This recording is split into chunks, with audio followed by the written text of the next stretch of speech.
We're live. Oh, hello, ladies and gentlemen, and welcome to Path of Paper. This is basically a kind of like a role-playing game, a D&D conversion for Path of Exile. And yeah, welcome to my players, Cute Dog, Amy, Ziggy, and Ziz.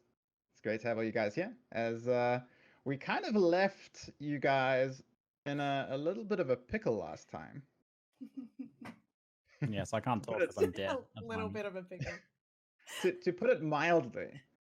So just before we start, what I think I want to do is, do you guys remember last session well enough to give a rough recap of what happened? What pops out to you guys?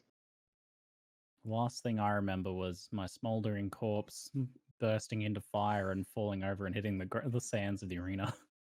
So that's the last thing I remember. The last thing I remember is that our ally and good friend Cirrus is about to unleash on Sarn. Turns out Cirrus is not as nice a guy as you might have figured. That is definitely true. So just to give a very broad recap for people who might have not been here the first episode, our players woke up to find themselves sentenced to death in Sarn Arena, and they had to fight for their lives, and managed to fight successfully and kill, pretty much everything threatening them. They then were sold off to a patron whose name is Mathil, who bought them for an exalted orb and decided to train them up a bit for their next fight in the arena. They chatted to some people in Sarn, got some flasks, got some gear, and then went into their next fight, which was against the Conquerors themselves, except this is a little bit back in time in Path of Exile. So these Conquerors, they're just normal exiles, like they're normal exiles who are finding their way and are also imprisoned and fighting in Sarn Arena. So after a brief fight with some other exiles, Cirrus kind of betrayed them by attacking them unexpectedly with him and his Conqueror buddies. And that's where we left off last time. So here's the thing. Angry says they're just regular exiles, but he attacked us with a death beam. He did the death bomb. Wait, Angry didn't give you a death bomb? Don't you have that too? We all have that. I'm just kidding. Oh, sorry, I must have misplaced it. There was a death Angry, beam involved. That's can you turn up your volume 20%? Turn down my volume 20%. Okay, it's a bit loud. Up, not down. Up. Oh, up. Besides, if we kill Sirius, we're the new Sirius. We're the Conquerors of the Atlas. I like your ambition. Is that a bit better? Yeah, I'm not that's ready good. for this responsibility. Yo, Ooh. we're actually we would all our characters would fit into one as well. Like I'd be Drux, Ziggy would be Baron, Q-Tog would be the hunter that I can't pronounce the name, and you'd be Veritania. Like the characters really fit. That's pretty good. Yeah. It's it's pretty big deal. Like I'm imagine doing the Warlord, and instead of Drux, you get Dan the Danman. Hell yeah! Oh no. I'm guessing if you do defeat the Conquerors, there's not going to be much mercy left on the table for them. Haven't made many friends at this point, I'm sure. They did screw us over pretty hard because they seem like nice guys in town, I we're agree. basically we're getting third partied, right? We are we getting just third-partied. finished. If And I was our the crowd, HP's I not would too take hot. one. Yeah. In fact, But we hadn't for- even finished the fight with the original exiles. There's still one Yeah. remaining, Necromancer. I know. We So could disgusting. refresh the chat's memory. We're basically at like half. Depies is down, and we have two fighters at half, less than half HE, and I'm doing okay, but I'm not really the I can't really carry anything, so I'm just we're in trouble. We're in big trouble here. Well, maybe Yeah, we you guys level are in big up. trouble. I mean, Ziggy is down. He has no life at the moment. Just smoking on the ground. Can we level up mid-fight? Unfortunately I not. demand a level. I'm gonna be honest. This fight's not looking good for you guys, and there's a probably greater than 50% chance you're not gonna make it out of this one, but we'll see. Do your Thanks, Chad. best, You know, maybe chat will save you us at the end. Yeah, sure. They do have the power. Yeah, let's not forget the role they played in this. Thanks. Oh yeah, that's true. So Yeah, for which those is of you who great. don't know, at certain parts in the story, chat get to vote in like straw polls to help decide the course of the story. And I basically during this fight, chat was voting on whether something very bad was going to happen or if nothing bad was going to happen. And it was like a 54-46 split in favor of something bad happening. It was very close. But yeah, chat voted death ultimately because they're dicks. Okay, maybe so they'll take pity. let's jump into it. I'll just re-narrate the scene of what happened last, and then good luck, have fun, guys. Hope you don't die. Basically, you guys were fighting, a couple of exiles. You'd taken down all of them except the last remaining one, this Necromancer over here. When out of nowhere you hear the booming voice of Cirrus, the level 1 exile, as he says, "Die!" as a giant laser beam of swirling blackish death is fired towards one of you. So at this stage, I want all of you to roll initiative to decide where in the fight you will be acting. I've already rolled for my dudes. Do I roll initiative even though I'm on the floor, face planted, on fire?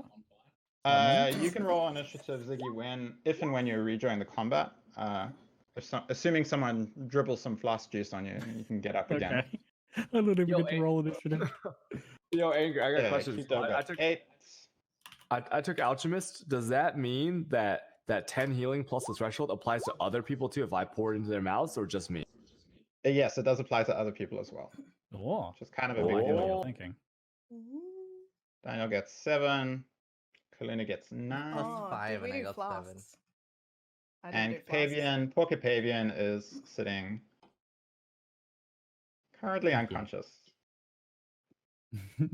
So as the just so you guys know, as the 5 exiles, the would-be future conquerors, as they turn around and attack you guys, the remaining Necromancer turns around to you guys and goes, "Hey, can I join you?" Hell yeah! She immediately, sensing, this is her best chance of survival, she whips around, one wand and shield at the ready as she starts summing up magic to attack the Conquerors. Ziggy, you're welcome to control her on her initiative while you're down. So you got something to do. She knows Cold Snap and Ice Nova. So, oh, but I don't know what her stats are though. I'll okay, but I'll do it rolls very quickly. That's all you just really need to know her damage. I'll tell you if she gets taken down or not. All right. Okay, so with that, it is Cirrus's turn to act. Cirrus, the unassuming exile, but his black ebony skin gleams in the light of the arena as he holds up his hands and blackish lightning starts swirling around him. It seems like he's building up an immense amount of power that he's going to unleash soon. And also he's charging up like an anime character. That's very important to me. So he's okay, so that's Cirrus's turn. He's charging up some nasty shit. Okay, next up it's Al. Al is hiding off in the corner here. You see him with a snake mask as he pulls out his bow, and as he draws an arrow, it turns into this greenish, blackish, poison-like substance that he unleashes. He fires it straight at Kaluna. We're so dead. Whose idea was it to speedrun Awakener? I can't change the color for some reason. That's weird. Oh, there we go. Okay, so Kaluna, a big blob of green gas appears around you. In fact, this gas is very, very thick, and it's difficult to see out of it. Just so you know, fire does burn the gas away. It's poisonous gas. Let's cause the gas. Does it also set me on fire? No. Yeah. It just burns the gas away harmlessly. It doesn't like explode. Okay, and with that, I was going to roll his damage.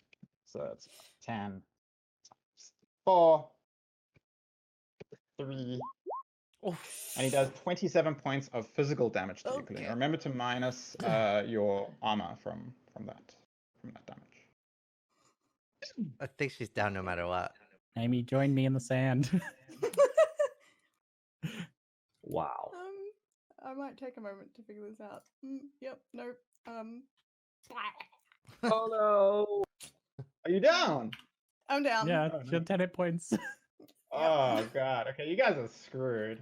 This is bad. Okay. I'll sensing victory is near, moves forward a bit. Okay, next up it is the Necromancer, the surviving exile that you guys were fighting. Ziggy, what you gonna do with her? She has zombies under control as well, right? Because I didn't blow them up you with a killed trap, them. I remember. No, I didn't. I didn't blow them up with the trap. Yeah, Remember my trap I think failed? Amy killed them or something. We killed One of you them guys killed them. Oh, you Yeah, killed the zombies? down to the zombies. Yeah, sorry. Okay. All right. What spells did you say she has? She has Cold Snap and Ice Nova. Okay. I like to Cold Snap to gets a imagine single that target. she would.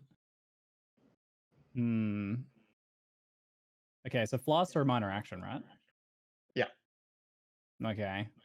I would like to think she would like to maximize her chance at victory. So I can't control her, but she moves down to Kaluna and pours some flask in her mouth. Into the acid cloud. Can she pour it at a distance? No. She probably Sorry. wouldn't move into the acid cloud then. All right. Yeah, I was acid cloud bad. trying not to be mine. biased, but nonetheless, she moves down to Capavian and pours some juice on his mouth. Juice is Not not biased, eh? really good. Just healing your own character, eh? Okay. Not see how it biased is. at all. Just healing my own character. Dual Or wield Kaluna. exiles now, Ziggy. And then Sitting she in the poison sees- gas. She eyes off the cluster of 3 exiles, which is Cyrus and who's next to him? These logos are cool. It's Cirrus, Drox, and Baran all standing together. Drox and Baran are currently holding up their shields and staff respectively, like defending Cirrus. And she unleashes a massive fat cold snap on them all. Try and lock them down. Fortunately, healing other players is a major action. So if she's going to heal you Oh. with her flask, then she can't attack this round. Oh no, I forgot about that. I like to imagine then she probably wouldn't have healed me, but maybe she moved over.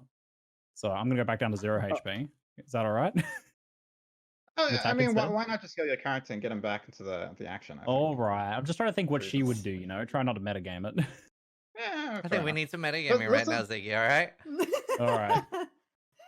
I'm okay with a little Fair bit of metagame, but also like she does want to not die, and healing you guys up is a pretty good way of doing that. So Gotcha. Okay. So there's nothing else I can really do with a minor action, is there? She assumes a defensive posture. She she's can got a block with shield, the so she shield. can actually stand in front of you and defend you. It might mean you take less damage from AoE effects or Alright. something.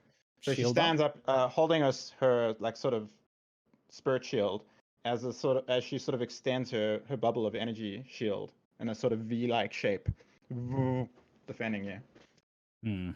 Go Kaluna. Oh, Kaluna's down. Ha, Oh no. Okay. Mm. Go Veritania. Veritania rushes towards Daniel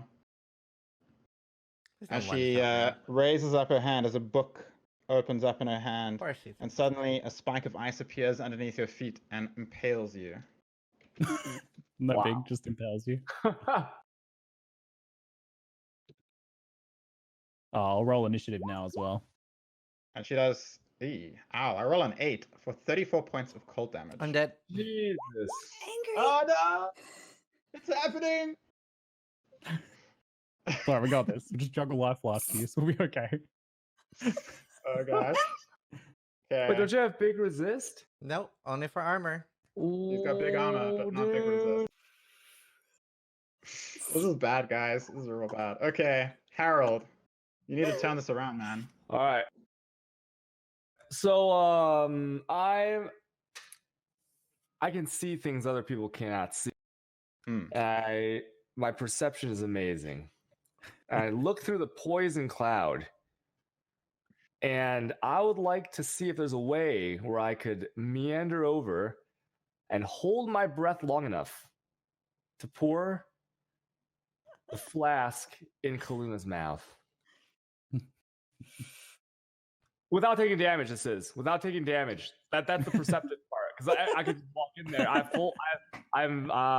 My constitution is very high, right? I'm ready, but like I want to do it without hurting myself. I'm like, can I hold my breath long enough to do an effective healing on Kaluna without taking any?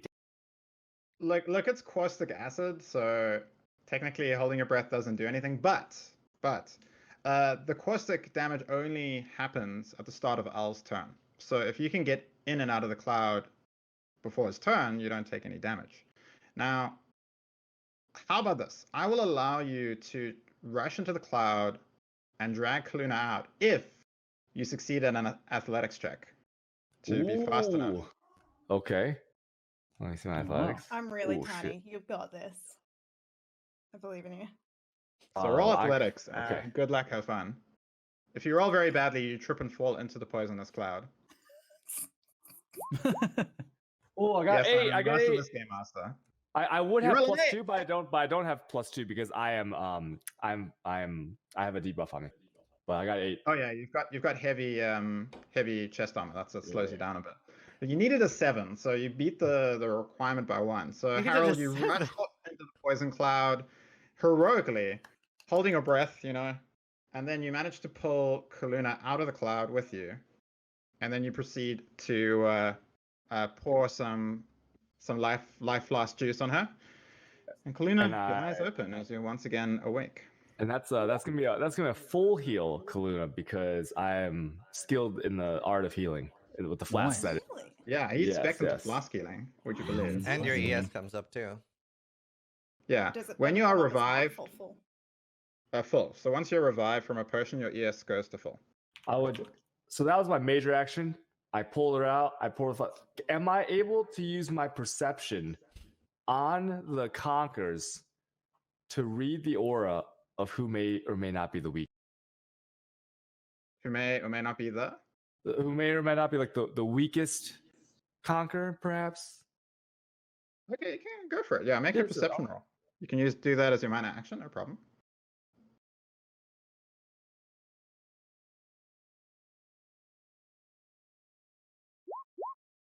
Okay, you roll a 4 + 6. Wow, your perception is very good. And with a total of 10, it's easy to see, sort of analyzing their auras, that Al and Veritania are definitely the most fragile of these 5 exiles. Drax and Baran are the toughest. Cirrus is kind of in the middle. Okay. Yeah. Okay. I'll yell that out to my teammates. Hey, get the girl and get the girl first. and go Hunter Kavian. It is your turn to go as you slowly rise to your feet. Your wounds healing up. No, I don't slowly rise. I do a martial arts kick stand up thing where you do that, like kick your feet out and jump up. And as I do it, as my bubble of shield restores itself. I found out a strategy, by the way. This is my build. I die and then I get back up, and then my energy shield comes back. I'm gonna have many scars. It's the best way to restore my energy shield. Pretty good way. I'm like to Harold. I'm like, hold on, Borks. I'm like to Harold. I'm like, I can AoE the group, or I can try and pin down Alhazman. What do you reckon? What if? What do you think would do more damage? Because we know that the Alhazman and the girl, AoE. But the girl and the Alhazman, they're pretty weak, huh? All right, I'm gonna you do what you want. I'm gonna base it on my perception. On your perception roll. I'm gonna base it on the perception roll. I am gonna reach under my cloak and whip out a bear trap. Nice. Launch it at Alhazman. Ooh. I wish it was melee, but what can you do? Okay. Rolling bear trap. Where the hell's my rolls? So that's that has 10 bonus damage, right? Yeah, 10 bonus damage. And it slows him down. Yes. 1d10 times 4 plus 10. I mean, if I don't one-shot him here, I'm going to be disappointed. 7. You roll a 7, 38 points of physical damage. That is just enough to take him down, actually. He has actually pretty decent armor, but he only has 20 HP. So, Capavian, do you want to aim for the head or the feet, so to speak? I'm pretty sure I lobbed this over the head of my allies and it landed on his face. Well, describe your horrific bear trap kill. The bear trap hits, bounces a little bit, the trigger plate snaps, and it goes whoosh, just as it falls to the ground with a nicely rolled up scroll of face in the bear trap. That's what happens. Oh, You that's hear a sickening crack, and Al is no more. He is very much dead. Ugh. Sorry, Al. Ugh. And then I also you can gain 4 flask charges. Oh, pog. All right, and then I gulp a quick sip of the HP. Sorry, I'd heal someone else, but major action, minor action. What can you do? Yeah. Daniel, the only Daniel, you're lying, moldering in the ground, ice wrapped around you. Veritania staring at your buddy with a contemptuous smile on her face. Go, Bran! Bran's standing in front of Cirrus. Shield, sorry, actually, is he? No, he's using a staff. Staff extended as he's protecting him. He then raises his staff, etching a symbol in the air that appears above the forehead of Harold. Oh no. I've heard of this. What's this? That's no good, dude. Oh, where? Ooh, what's this? It was a 1! Oh! So he actually fails completely.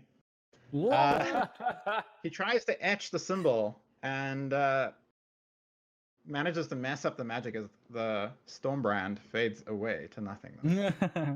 Ooh, almost had a heart attack. Oh, sorry, Ziggy, do you want to move on your turn? No, I was content to hide behind my shield bearer at the moment, seeing that she's casting a protective bubble around us. Cool, sounds good. Okay, it is Drox's turn. He decides to stop defending Cirrus as he rushes forward. The shield extended. He's holding a spear behind me. Like, he really looks like a badass Roman soldier. He leaps in the air, swinging as hard as he can at the Necromancer, shouting, "Weight of law!"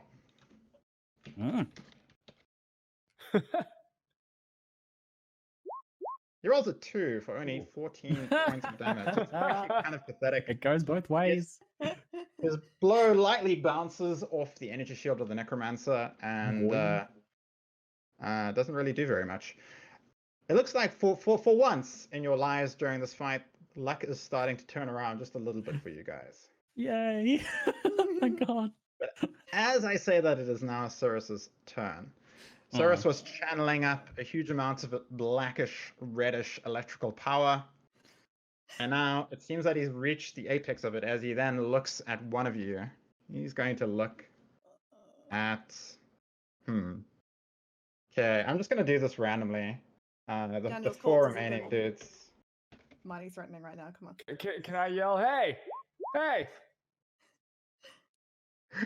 Well, I did randomly choose you, Harold, so nice. I don't know whether it's you shouting out or pure chance. But Cirrus does look at you, and then he extends his hand and says, "Die!" As a huge beam of blackish red lightning shoots out from his hand and shoots directly at your chest.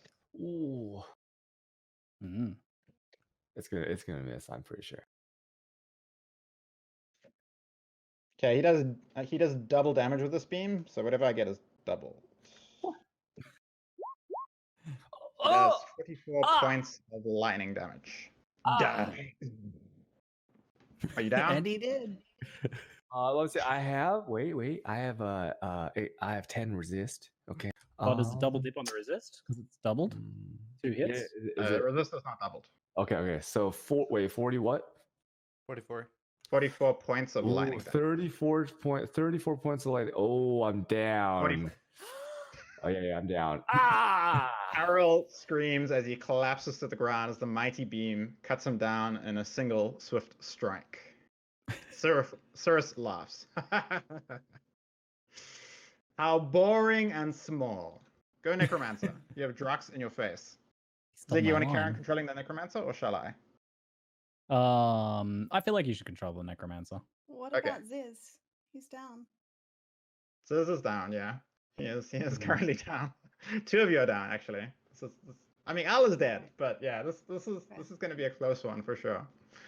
The Necromancer, she's going to continue to protect you, Capavian, with her shield. But what she does is she raises her hand as a giant spike of ice appears under Veritania. Oh, she's engaged by Drox. She can't do that. She has to attack Drox.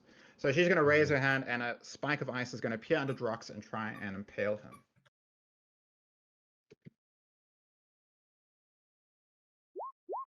For 34 points of cold damage. Nice. And Drox is heavily armored, but he doesn't have a lot of resistance. So the spike slams into him. He is now chilled, which means all attacks against him gets +1 crit. He can no longer engage enemies, and his speed is reduced quite significantly. Drox falls to his knees as the ice from the cold snap washes over him, like he's got a large hole in his stomach, and he seems like he's on his last legs. The Necromancer, whose name you do not yet know, smiles and gives a nod to you, Capavian. Kaluna, you're up, I think. Okay, I have a question. Yes. Was Harold still kind of... Could I grab the flask that makes healing faster from him? I know it doesn't have any charges yet. It's not the flask, it's his own character's skill at using flasks that heals more. Yeah. It's actually a keystone that he took. How many people can the Necromancer defend with her shield? Only one. Ah, dang. Get behind the NPC! Protect us! We all hide. Cower. This is a really hard call, but can I cross my daggers and defend Harold? Yes, you can. Okay, Whoop. I'm going to shove my life flask all over him, I guess. I don't have to put it in my Harold? You're up, Harold. You can heal your threshold as you probably slowly get back up to your feet. Though I'm sure the flask juice is getting lower and lower. Shield wall. Right. And then daggers go up. Into defensive stance. Veritania rushes forward as she starts channeling icy power around her. She leaps in the air as another spike of ice, this time descending from the sky, goes flying straight towards the poor Necromancer.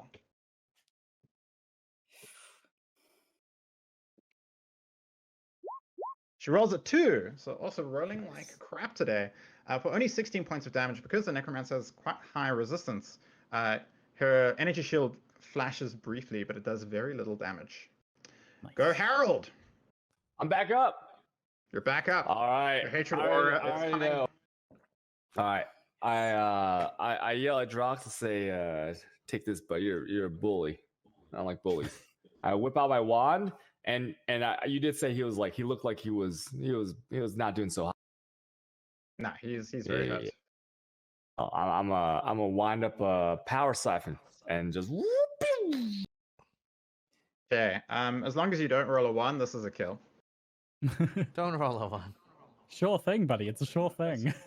Because Power Siphon has a culling strike to it, so if it hits an enemy with 25% HP or less, they just die.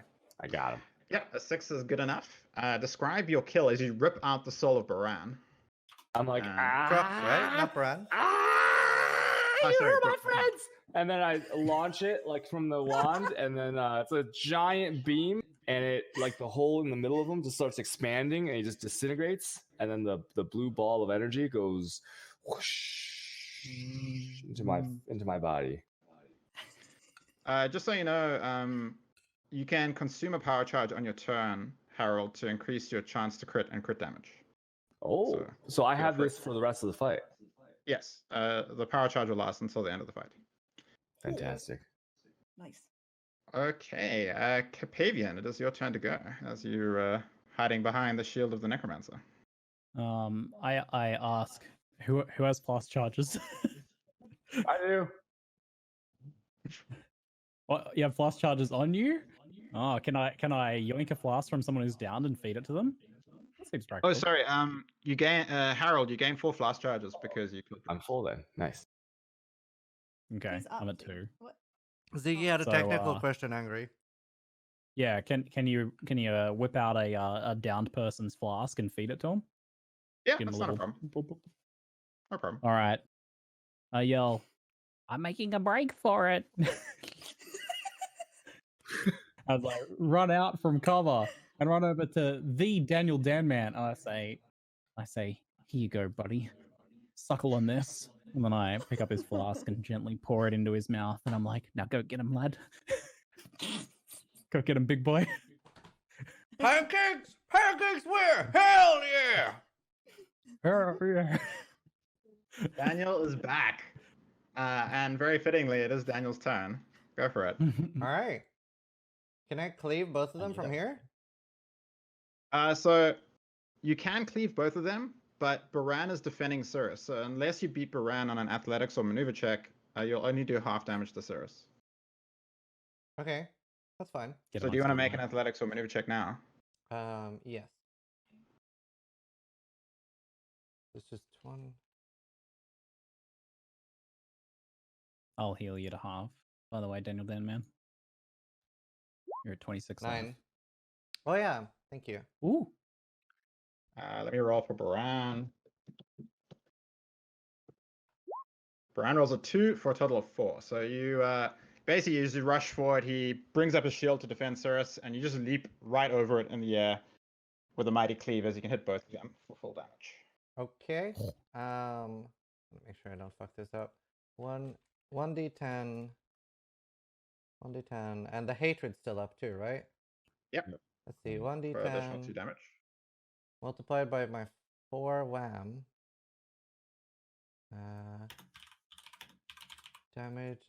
My damage is plus 5. Does that sound low? 3 plus 2? No, that sounds right. Yeah, most of your damage comes from wham. Plus 3 plus 2. What was the hatred damage? Plus 2. So you'll get 4 damage from your axe, 2 damage from hatred, and I think 3 damage from the magic modifier on your axe. And then 3 damage from cleave. 4 damage from cleave. Oh, oops. Here we go. Let's go. Come on, roll a 10. Good luck. Oh! Roll an Pretty 8. good. Oh! Wow. Daniel! 43 points of damage. As your axe slices Baran in half, and as it hits Cirrus, his eyes widen and he's like, please, spare me. Think of what we can do I kill him together." instantly, he's dead. There's no I thought hesitation. so. He tried. I've Daniel, seen describe your 007. double kill. Huh? Describe your double kill. Okay. Oh my god. Okay. So I slice so hard into Baran that he gets pushed into Cirrus. And then I slice into him and just they start joining together because they're basically like melting, right? Because they're turning into like fire, right? They just melt because I have Herald of Ash as well, so they're just melting. You made a wax sculpture. Yeah. A horrific Explosion wax of sculpture. fire. So Bodies flock to the ground. how does my life lead Very work tiny now? Screaming, no! How As does you the just lead butcher work? Is them. it per enemy hit or just 7 each? So, Right. it's 7 each. Okay. So, turns out this fight went pretty well for you guys in the end. I really thought you're going to lose this. It was looking really bad. Only Veritania remains. 8. And without needing to really do the rolls and stuff, it's pretty clear that you can overpower her and defeat her. So we'll end combat there. Congratulations. Yes. As the crowd roars your names, screaming, do you want to kill Veritania or just let her spare her life? It's your choice. She's got a purty mouth. Surrender. Surrender, witch, and join us. Or they'll get another kill. I'm indicating the crowd. So you're going to Is she spare her? interested? Is she interested in joining us? Veritania. She Mm. looks at you, We can have our kind first. of narrows her eyes, and she's like, you just butchered my friends, but I will do what I need to do to survive. Yeah, she will. Noses. No. No. Noses. Dad says no. No. Hell I will yeah! kill her right now. Is this going to continue? Because I will kill her. So this girl ain't in any real danger. It's just the implication. I love you. I love She's Always not Sunny. I yelled at very tight. You're not really in any danger, but it's the implication. My favorite TV show. The Necromancer lady who ended up fighting with you guys, and I argue was pretty instrumental in helping you guys get out of that one. She does a small, sort of somewhat sarcastic bow and goes, by the by, my name's Letitia. A pleasure to meet all of you. I guess we're friends now? Yes. Oh, she was great. As good as any.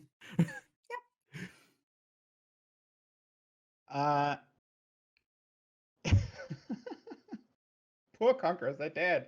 They're dead. I did nothing I wrong planned to survive for it. that. I had great plans. I'd like to loot Al, please. Does he have any Okay, you girly guys, orbs? while the crowd is cheering, you guys rush over to the bodies and start picking up loot, except for Ziz, because Ziz is eating, so he's too busy eating to get any loot. That's not fair. I want breakfast. Lol.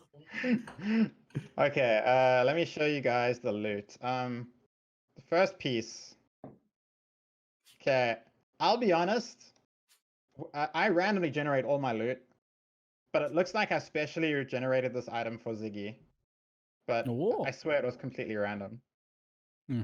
Wink. Your payment's in the mail. Yeah.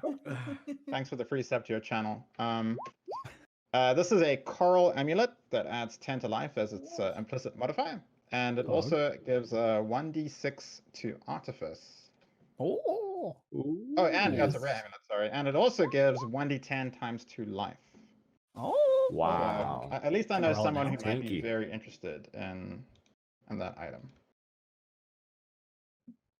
Sensing this object's power, I'm like, bags. Can I roll it? Okay, yeah, you can do the rolls for it. Pog. Artifice? important 4. rolls. Not bad. Not bad. Oh, +4 to Artifice. How much life does it add? 1d10 times 2. Oh, yes. Come on. Nice. 3. 6 life. Sick. That's Just not like my bad. other gear. 6 life. That's still a lot. Could be though. the difference, between life and death at some point in your character's career. Yeah, it's But the 16 +4 Artifice is very, very nice. Randomly rolled, I swear. Okay. Next up, there is just a magic wand, nothing too special. It adds 1 wham, like all wands do, and it increases the duration of any threshold effect you do, like freeze, chill, shock, ignite by 1 turn. He needs to roll for signature. Oh yes, thank you. Ziggy, if you can roll 1d10 to see if you get a signature mod. True, thank you. 1d... Wasn't it 100? 1d 100? It's a 1d10. 1d10? Oh, right. Need to roll 10. 3. Roll a 3. No one's rolled a signature item yet. We'll see how that continues. Okay, does anyone want the wand? I kind of want the wand because Okay, I only have one. Yeah, I only have one wand. So I got 2 wands. Nice. There's no roll on this, or can I roll signature mod? Roll signature mod. Yeah, 1d10. Oh!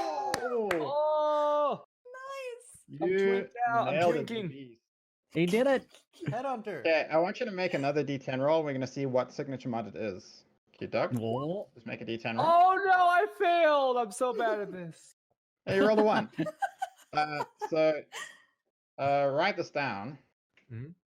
I'll also paste it in roll d20. Your item gains the ghost ability. As a minor action, you and any gear you're holding can turn into a ghost, passing through solid and organic matter. However, soul energy, such as magical wards and organic matter, can stop you normally.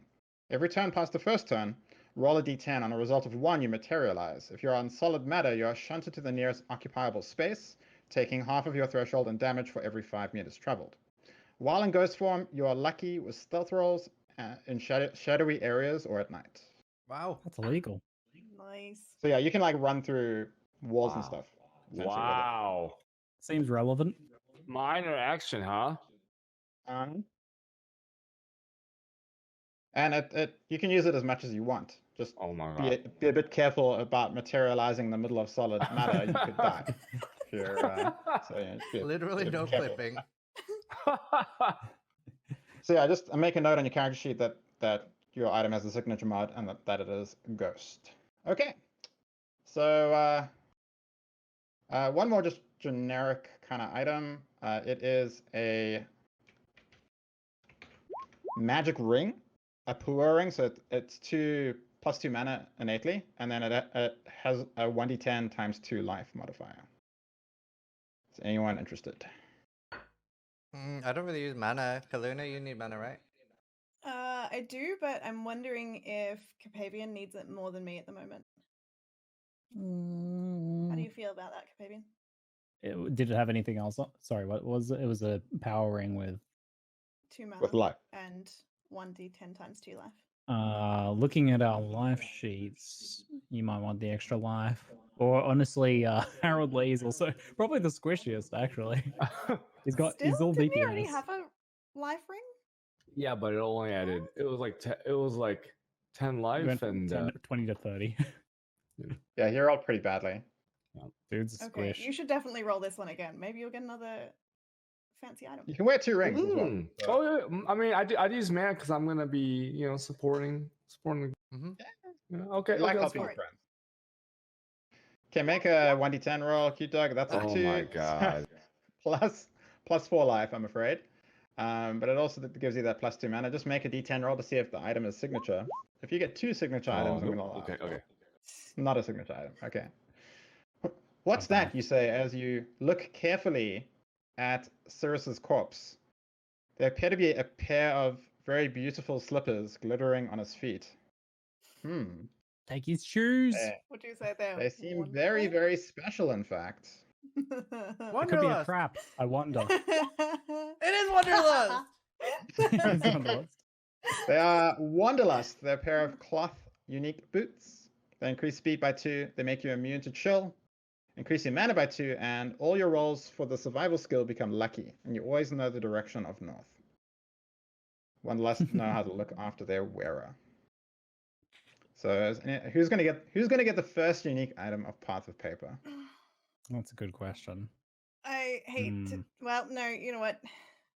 This might be helpful for me, but maybe if I use it for a little while and it doesn't turn out, I'll happily pass them off to someone else. I've got some ideas, team. But if they don't work out, yeah, go for it. I don't know. Sweet. Now, no objections. I'm giving you guys a lot of loot in this fight. Firstly, it's because you were fighting a lot of people, also fairly powerful people. But also, I really expected you guys to die in this fight. I'll be honest. I'm just rewarding you. I wasn't expecting us to die. I'm very surprised. So as you look over at Baran's corpse, you notice a strange-looking staff covered in thorns with a blood red rose at the top. Oh, it is. What? It is called Bloodthorn, but it didn't paste properly. No, it's not fair. Bloodthorn can block attacks on rolls of 3 or lower. Whenever you successfully block, you reflect 15 physical damage to the attacker. Whenever you block, enemies are cursed with vulnerability, which allows you to pierce armor, ignoring half of the armor total for damage. Wow. And it says this staff is covered in countless thorns. It is dangerous to anyone but the wielder. An intricate rose is carved into the top of the staff. From a glance, it looks like the top of the staff and the rose have been painted red. In reality, the bloodthorn feeds on the blood of its enemies and has absorbed the vibrant red coloring from it. As a result, blood will occasionally drip from the staff. Gruesome. Oh, and it gives 2 bonus wham on top of the 3 wham that a 2-handed staff gives. So lots and lots of wham. I don't need it. I'm a wand user.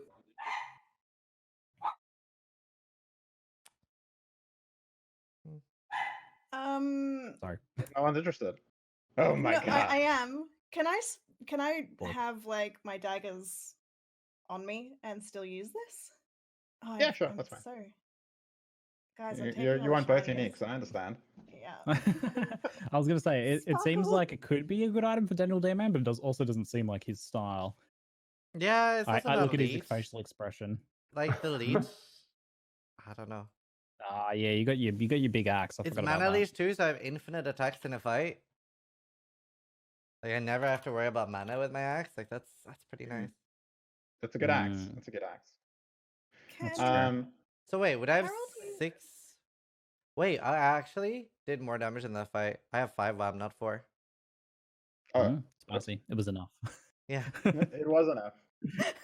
With that roll, I look. Well, okay. Here's what I'm doing. I'm awkwardly holding a sword that I have like no business using, just dragging it along. So would I? You should totally have my daggers. Would I have 7 That WAM? would be acceptable. Okay, we'll do that. So, but yeah.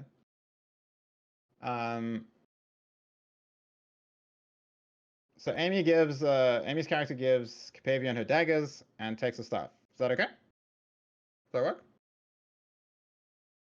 Wait, I'm trying to work it out. Would I have 7 WAM if I had that staff? Yeah, you would have a lot of WAM if you had that staff, says. Yes, I would have a lot of WAM. You would do the most damage. You'd be the best exile in the universe. All right, so I take Amy's daggers. What are the stats on daggers? They're just plain ones, right? Yeah. So the daggers they each add 1 WAM. I assume you dual wielding them, which gives you +1 block, so you block on 2. And they increase your crit by 1, so you'll crit on a 9 and a 10 instead of just 10. Also, one of the daggers has 1 mana leech, for what it's worth. It is a magic dagger. Only works. And Amy, you've got the Bloodthorn now. Big ass, badass staff. And so remember, don't forget that the staff innately has 3 WAM, and then the Bloodthorn has another 2 WAM on top of that for 5 bonus WAM. Does that make sense? Wonderful. Okay, so 2 unique items and a pile of loot later. You guys have finished plundering the dead would-be conquerors after successfully winning your arena fight. You see Dominus sitting on his throne above San Arena, looking deeply disappointed. It seems he had a personal stake in the conquerors. And despite the crowd going wild and celebrating your guys' victory, Dominus himself does not look happy. But reluctantly, he gives a nod as he raises his hand and goes, "To our victors, the spoils," he says, as he tosses a handful of transmutation orbs. A total of 6 go clattering onto the ground of the arena, and he says, "Your reward for a fight well won." Oh boo, oh boo, oh boo. Oh boo. So I don't know. I think Amy, you're keeping track of the party loot, right? So you can write down 6 transmutation orbs. If I remember correctly, I could be wrong about that. And with that, you notice it seems to be the end of the games for today as the crowd starts leaving the arena. The blackguards come sauntering up to you and shackle you once again with those sort of mana shackles that prevent you from using your mana. And you are free to wander around San once again as you wish. Your day's battles are over. Yay, we lived. Yeah, you guys actually lived. I'm really surprised. I rolled like ass. Okay, I rolled like 2 1s and 2 2s or something, and you guys rolled pretty good. So, as we're resting, do we recover our life, our health? All your life and energy shield will be regenerated by the waypoint that you have easy access to in San. So you guys all go up to full energy shield and life and mana, and yeah. Life is good for you guys. Yay. So, just a quick reminder of what is in San. There's a couple of personalities. There's Clarissa, redhead woman who seems to be skilled in artifice. Tolman, her lover. Grigor, who is a strange man wrapped in black tattoos and a black cloak. There's Marmoa Patua, who is a tall, proud Karui woman and warrior. There's Hagen, who is a sort of smuggler / trader, and yeah, that's like sort of the main sort of personalities that inhabit Zan. There's also some of the exiles, like there's Lily, there's Muds, there's Rise, there's Mathel, who's your trainer, and there's also Piety and Atiri, the Piety, Atiri, and Dominus. Clarissa's there, right? If you want to... Sorry? Clarissa's there, right? Yeah, Rise is living in Zan. You see him like currently, lying in a hammock. No, Clarissa. Kind of in the edge of town, hands up. He's basically dressed like a really wealthy trader. He's got like tons of jewelry and like a nose ring and like he's got like a pouch of gold and stuff, and he's just kind of like lying in his hammock relaxing at the moment. But Clarissa is in town, right? Clarissa is in town, yes. Okay, sweet. I want to talk to Clarissa. Actually, as you go up to chat to Clarissa, I'm just going to assume all of you are walking together at this stage. You notice a wild and panicked look in her eyes, and you realize that Tolman is missing. As she comes running up to you guys, she goes, Tolman is gone. Tolman is gone. I don't know what to do. Well, where do you think he went?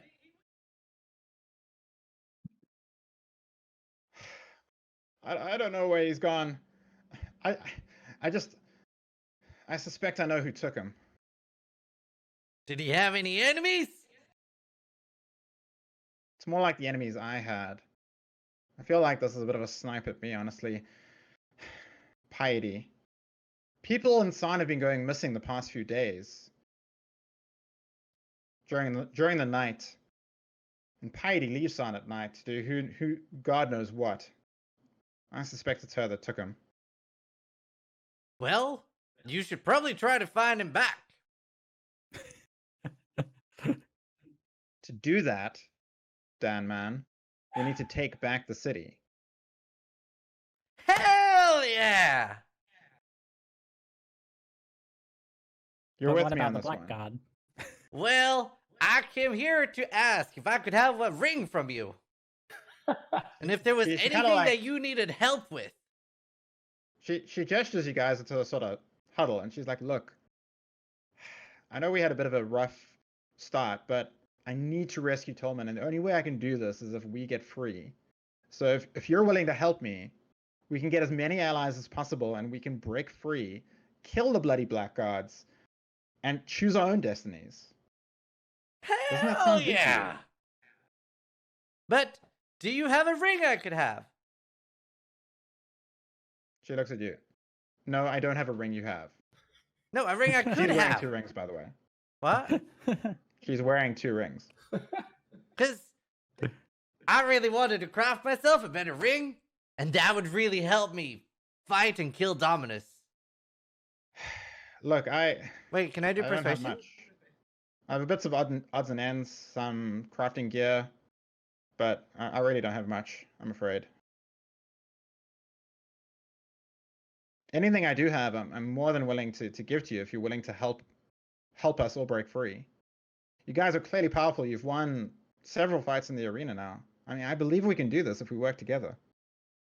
Okay, if we're going to be working together, what sort of plans do you have in place to make this successful and make sure we're not all butchered? My current thinking is that we attack at night, because Piety will be leaving Zan at nighttime, so she won't be here to add into the fight. Okay. Is there any and more by detail to we- that plan? Who do you I like mean? to interject. I go, hey guys, watch this, and then I go, woo, and then I sink into the ground, and then I appear back like I sink into the ground. I go forward a couple meters, and I come back out on another place on the ground. Like, hey guys, didn't expect that, huh? Hell yeah! Kill him. He's become a Do we demon. not have our shackles on? Oh Or wait, can he do that wait, without- I can do that. Doesn't cost mana. That's just a minor. Like I'm just chilling around, That's just true. showing off. Pretty sure it works with the shackle. Technically, it doesn't cost mana, so I guess I'll allow it. And Mhm. I Yeah, so mana I, binding I, shackles. I like looks. I go, what do you think about that, huh? What do you think about that? Wait, Wait, As can one, you- we could definitely make use of that to break free. That's incredible. I've never seen that kind of thing before. She looks truly Wait. astounded. Angry. Did we level up? Yes. All right. Let's finish this conversation with in a Clarissa, break. and then we can level. Yes. Do you have okay, any other allies? Sorry, Zig. No, yes. Look, good I'll be question. honest, she says. I haven't made that many friends in San, and You were kind of rude you to me could when I say first I'm a met bit you. of an abrasive character, she says. As you might have remembered from our earlier conversations. I get excited, she says. So look, It's maybe you unsurprising. guys need to do the talking and convince people to join our cause. All right. But I'm with you. I'll fight to the death. All right. Okay, In but that case, other people will want more than death. Do you have any other resources or plans that you can give to these people? Some sort of hope? well, on that topic, do you know of any ways that we could get these off our shackles? They will restrict our abilities to rise up, as you put it. You're an Quite a bit. artificer yourself, aren't you, Capavian? Indeed. Most, quite. Yes, rather. I'm sure if you and I put our heads Indeed. together, we can come up with a way to fashion a key to unlock these shackles. I shamble up to her and place my head against hers. She kind of like takes a step back and she's like, Oh, You? I see. Figment of speech. Indeed. Carry on. well, at least you're learning, she says, shaking her head. You're such a creep, Ziggy. What creep? She kind of shows you to her dwelling, which you notice there's all kinds of odds and ends, bits of metal. There's plenty of material here to do some artificing and maybe make some keys for the shackles. All right. I shamble into the tent and get to work immediately.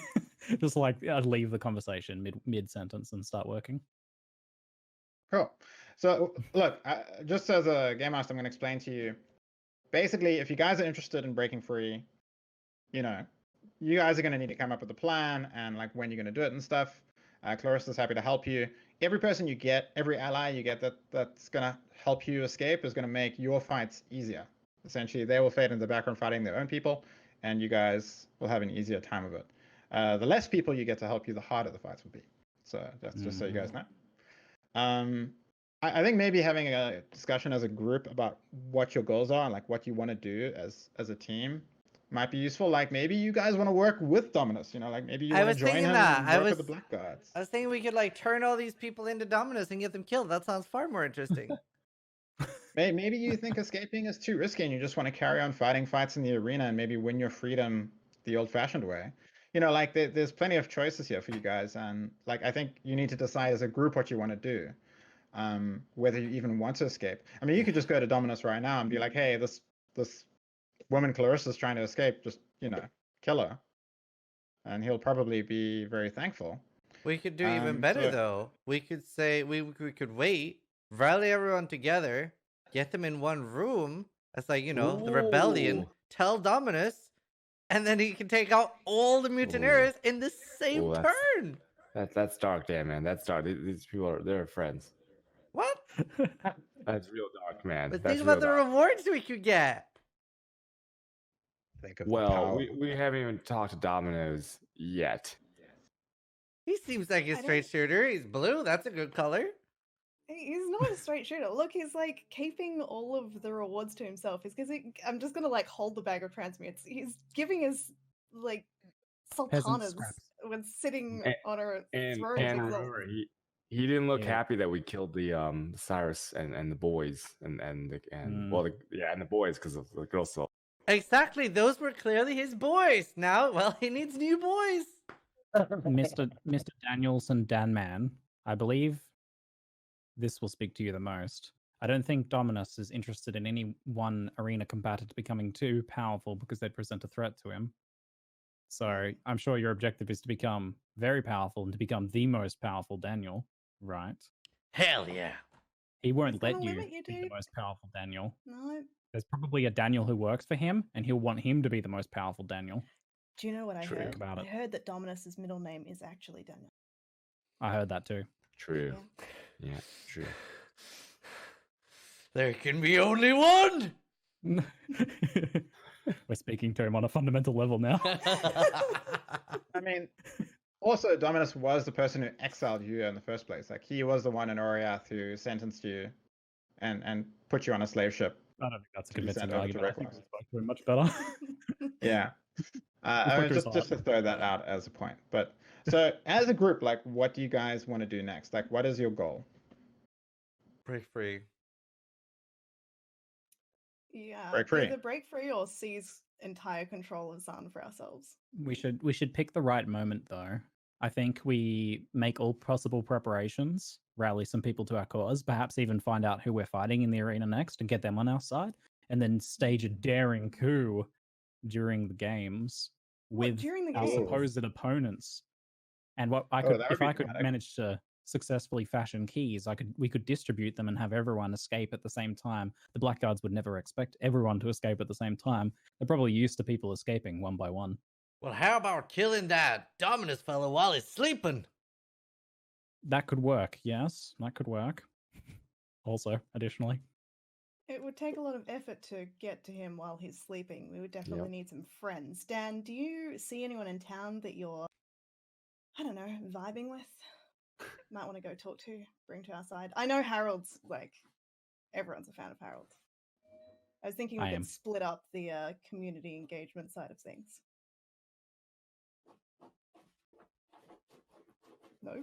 Neither of you have any friends in town? I have no friends. Capavian is not going to help. Harold is my friend. Let's take a quick break. Then we'll level up, and then we can continue with the plan to escape. Maybe you can talk to some people in town and see what resources you have available.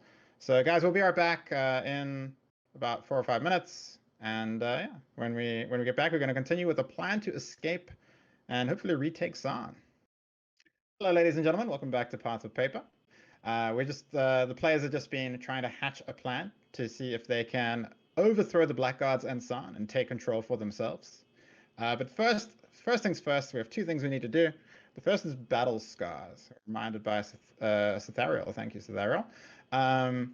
We'll just go through them one by one.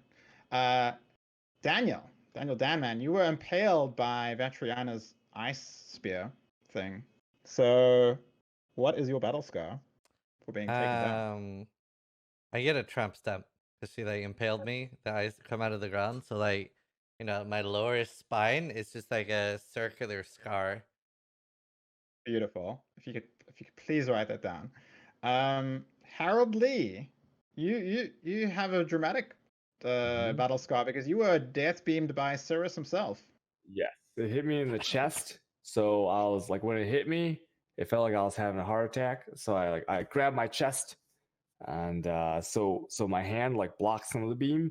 So this is an outline of a fist on my chest. So it's like a blackened around a reddened fist, just like a fist like this. Cool. There's some swirly stuff going on there too. And Kaluna, you were hit by Al Hesman's caustic arrow. This is going to be a nasty one. So did the arrow actually hit me, or did it just make a cloud around me? It hit you. That's actually what took you down, yeah. Okay, wherever it hit me, let's say like somewhere not too bad, shoulder-ish area, it's like acid burn, little hole puncture thing. Nasty. Okay, sweet. Yeah, you guys can level up now. So this is kind of an important level 3, because you get to choose your first notable. So this is an extra powerful keystone that gives you a nice boost to your character. So can you just once you've decided, can you let me know what notable you chose? I'm kind of curious. We don't get a keystone and a notable, right? We only get a notable? Yeah, you only get a notable. You don't get a basic keystone. Basically, the way it works, it goes basic keystone, notable, basic keystone, notable, etc. Sweet. I was also downed at the end of last episode, if you recall. Oh yeah, what? How did you get downed? It was a massive cluster F. A lot happened, but I think last thing that struck me as my body was collapsing to the floor was a fireball. I think it was. That's true. So that's true. I think my scalp is now burned, and I have horrific clumps of hair, just like patchy hair now. So I'm not handsome. Yeah, my beautiful hair. I had hair like this originally, real pretty, and now it's just clumps. Oh gosh, that's horrifying. So it's like I got a tuft coming out here, a tuft coming out here, a tuft like a mullet tuft coming out the back. Oh my god, that's wonderful. Cool. Okay, so Q-Dog, what notable did you take? I took the wand one, the one that gives me +2 wham with wands. Now, is that each wand or one wand? No, it's just a flat bonus too. As long as you're using a wand, you'll get +2 total wham. Yeah. Wonderful. So you're becoming a bit of a wand specialist. Yeah. Amy, what notable are you taking? I took flash. Flash for +2 speed. Ooh, and you already get +2 speed from your unique boots. Wonderland. Yes, I'm up to 10 speed now. Yeah, so instead of 6 speed, which is the default, you have 10 speed. So you're really, really fast. And you can zip around. And that allows you to do your hit and run stuff as well. So you can like move up, hit a guy, and just run off if you like. Oh, pretty sick. Tracks. Yeah, exactly. Ziggy, what is your character taking? I took clever construction. Yes. Oh. And if I remember correctly, that makes it so your traps can't get damaged. Yeah, they can't be damaged for 1 turn after being thrown, and increases my wham with traps by 2. Sick. Ooh. Definitely becoming the trap master. No surprise there. And Ziz, have you picked your notable yet? Mighty Warrior, putting my wham at 7. Holy poop. Okay, so this is a monstrous beast of death and destruction with this 2-handed axe. 7 wham. Okay. So with you guys being all leveled up, we're going back to the plan of breaking your chains and becoming free and hopefully taking control of San. But just before you make your plans, there's a very important thing that happens. So I kind of need to let you guys know. Basically, in the middle of San, as you guys are getting ready to chatting to Clarissa, you see Dominus come walking up to Piety. As he puts his hand on Piety's head, as Piety drops to her knees, hand to her heart, as she's like, Dominus. Dominus nods and he goes, I must leave San and regroup with General Gravicius. We have enemies that we need to be destroyed, and my work must continue. I will leave you in charge of this place while I'm gone, my child. Piety gives a nod. Dominus, as Dominus, with a group of blackguards escorting him, walks out and leaves San. Hell yeah. Mm-hmm. It happened right in the middle of San, so everyone pretty much saw and heard it. Nice. Well, I think it's time. We might have to move our timeline up a little bit to take advantage of this particular development. Now, that girl, she said that Piety at night, she goes missing with sometimes the townspeople's. So what if we, at night, we take care of the town's blackguards, and then by the time Piety gets back, or we go hunt down Piety, she got less bodyguards. We still need to get rid of these shackles. Yes, I'll try and take care of that. Also, Can't we just use Can't we just use Harold's wand to just walk out of the shackles? Oh yeah, I can phase through if I want to. What if we use it for some trickery? It's warded though.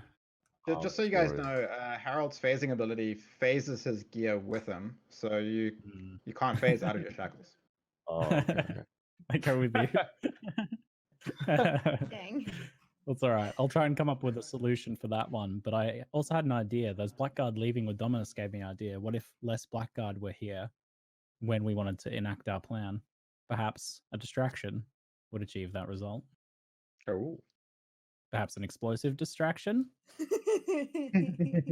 I like it. What would you need for this? I'm going to have a little bit of a look around town.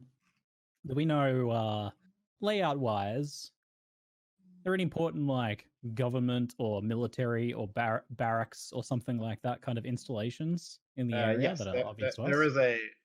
There is a Blackguard barracks in San. Where the majority of the Blackguards, like sleep and eat and stuff when they're not necessarily on duty. Things that we... Oh, sorry, go on, see. Okay, I want to test something. A hand a bear trap off to Harold, and I say, "Can you take this through a little walk through the wall or floor with you?" Just wanna test Let's something. try that. Let's try to grab it, and I go, woo! And I just walk into the stairs or something. I just walk into like the rocks. I poke my head out. I'm going, it works! It works! Look! And I'm like pushing the bear trap in and out of the wall. Sweet. All right. Stop being so obvious. You're gonna draw attention. Okay. So I'm pretty strong now, right? Like I've got my like 25 strength. Just on the off chance that nobody has ever tried, Dan the Danman is just gonna try like ripping off the color with pure strength. Like everyone's talking about like artificing and keys and shit. I'm just gonna try ripping it off. Just in case no one's tried. Make an athletics check. Athletics? Okay. Perfect. I'm like, no. 8. He rolls a 2. You roll a 2, getting a total of 8. The color does not so much as budge. Okay. I say, okay, it's probably good that didn't work, because I think that we should probably crack them all open at the same time and surprise people. If you just walk around with your shackles broken, they're probably just going to put new ones on you. That's a good idea. Might not work with the plan. That's where you're the smart one. I'll come up with something. Ziggy, do you want to see if you can make keys? Yes. Clarissa? Okay. That's Yeah. kind of important as to your plan. I'm like, Clarissa, is it a good time for us to now put our heads together, so to speak? Yes, it is, she says. I don't understand your tone of phrase. Just get down here and let's make some keys, she says. Okay, we should make enough keys for our group, anyone else who is already on our side, and maybe a few spares in case we can encourage someone else. So, does she have shackles as well? Yeah, all the exiles you encounter, except for Hagen, are shackled. Hagen is the only exile that isn't shackled. He's worked his way up. Let's say we try and make like 15 keys. Once we get one that works, shouldn't be too hard to replicate it, right? Yeah. So wait, I want you to make an artifice roll. Clarissa's going to assist you, so depending on her roll, she'll give bonuses to your roll. Okay. Oh, I have some fat artification powers now. Just be forewarned. She gives you a +4 bonus to your roll. Really? Okay. Mathil doesn't have a shackle, right? Embarrassing, honestly. Mathil isn't shackled either. That's true. He's free. He won his freedom. Okay, you get a total of 12 for rolling a 5, getting 12 for your artifice roll. I'm gonna say you can make 12 keys. Whoa. Oh, I see how that works. Is Veritania shackled as well, or no? Yeah, the only exiles that aren't shackled are Hagen and Mathil. Okay. Right. And I Rise. presume that's a little while to do. But once we find a key that works, I'll make sure each one of us has one, hand them out, and I'll like pocket the rest. Cool. So you fashion some keys that will work on the shackles. You test them; they seem to work. The shackles all have the same kind of lock, so you just need to replicate the same key over and over again. It's not actually that difficult. Cool. So you have 12 keys. So it takes you a couple hours. I was wondering, we have our shackles off in the arena anyway, so we don't really need to stage the crew from the arena. We don't have shackles on there anyway. That's true. Yeah. A surprising moment of clarity and perception from you, Mr. Danman. I have those now and again. So I was thinking, well cogitated. Maybe we just try to find Piety in the middle of the square, put down a lot of traps. I'll charm her over with my good looks and good nature, and she'll stand on a bunch of traps, just like clunk, and then she'll die. Hell yeah! What do you think, companion? That sounds like a yes to me. Hell yeah! Have you practiced this charming ability that you're going to use? It might be a good idea to have a little bit of a dress rehearsal first, so to speak. Can I try? I want to try to charm, like impress Ziggy with my charm, but instead I use intimidate. Okay. Do I get a defensive roll? Aren't that charming? And I like stroke his back. He gets I'm a like 12. terrified. It's your choice whether you are terrified or not, Ziggy. Yes, I'm terrified. No, I'm like, hell yeah! See, I can do this all day. me. I'm like Hell huddling on the yeah. ground, groveling. Please, sir, no more. Please, sir. I'm like, well, I'm no expert at the social arts, so I look to the other two. I'm like, do you think this will work? I mean, I don't have a better idea. I might have a better idea. Can I just ask Angry with my super speed while Capavian was making the keys? Can I do a skirt around town and see if there are any other exits, say through the sewers, or maybe from boats? You notice there is a river that goes along the Sarn encampment, so you could theoretically hop on boats, and there are otherwise there's an exit into the sewers and there's an exit into the Sarn slums. Are any of these locked? They're not. The sewer exit, the sewer grate is unguarded and locked very well. The entrance to the slums is guarded by several blackguards, a squad of blackguards, and the boats are also guarded by a squad of blackguards. Okay. Can I ask around town to see which way Piety is exiting? At night. Yeah, like where she plans to go. Clarissa knows. She tells you. She's like, look, every evening, her and a group of blackguards leave into the Sarn slums at night. Who knows where they go? Okay, so we can put traps there. Hell yeah! Yeah, I think if we maybe like take it just outside the city, in case the blackguards and Piety have some more friends here. I like the idea of traps. I really do. I especially think like you're so strong. Maybe we could attach traps to you, and then you approach her for a hug or something. But won't she? If she's sneaking out at night, she's not gonna want to hug me late at night. We're not there yet. Unless you've set up a romantic little escapade outside the city walls. Dan, maybe you should. So you're saying I have to charm Body? Yeah.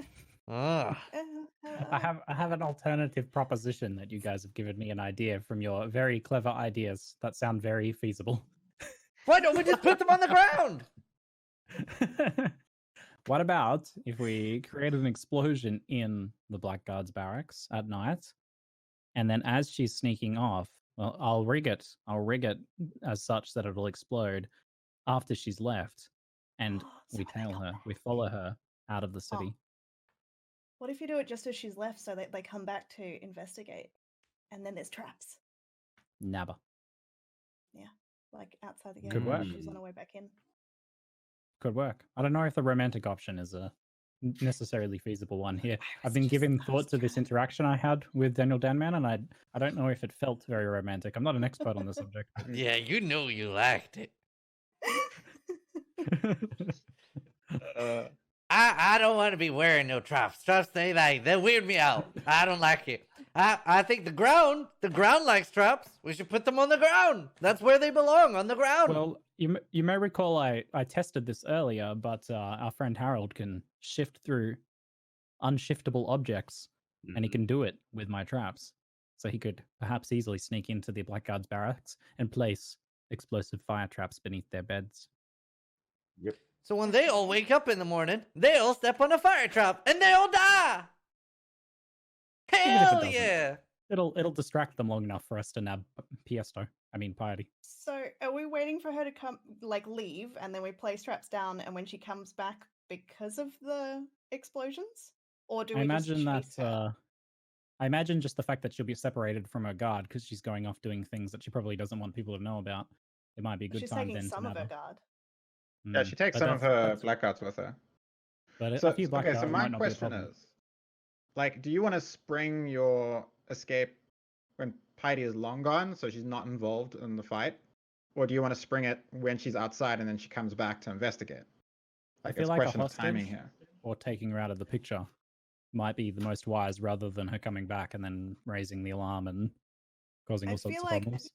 a long time, so it's one fight. Maybe they see the smoke, and then eventually travel back once we've. Could work. So sort of like 15 minutes after she's left. 10 minutes after she's left. Half an hour.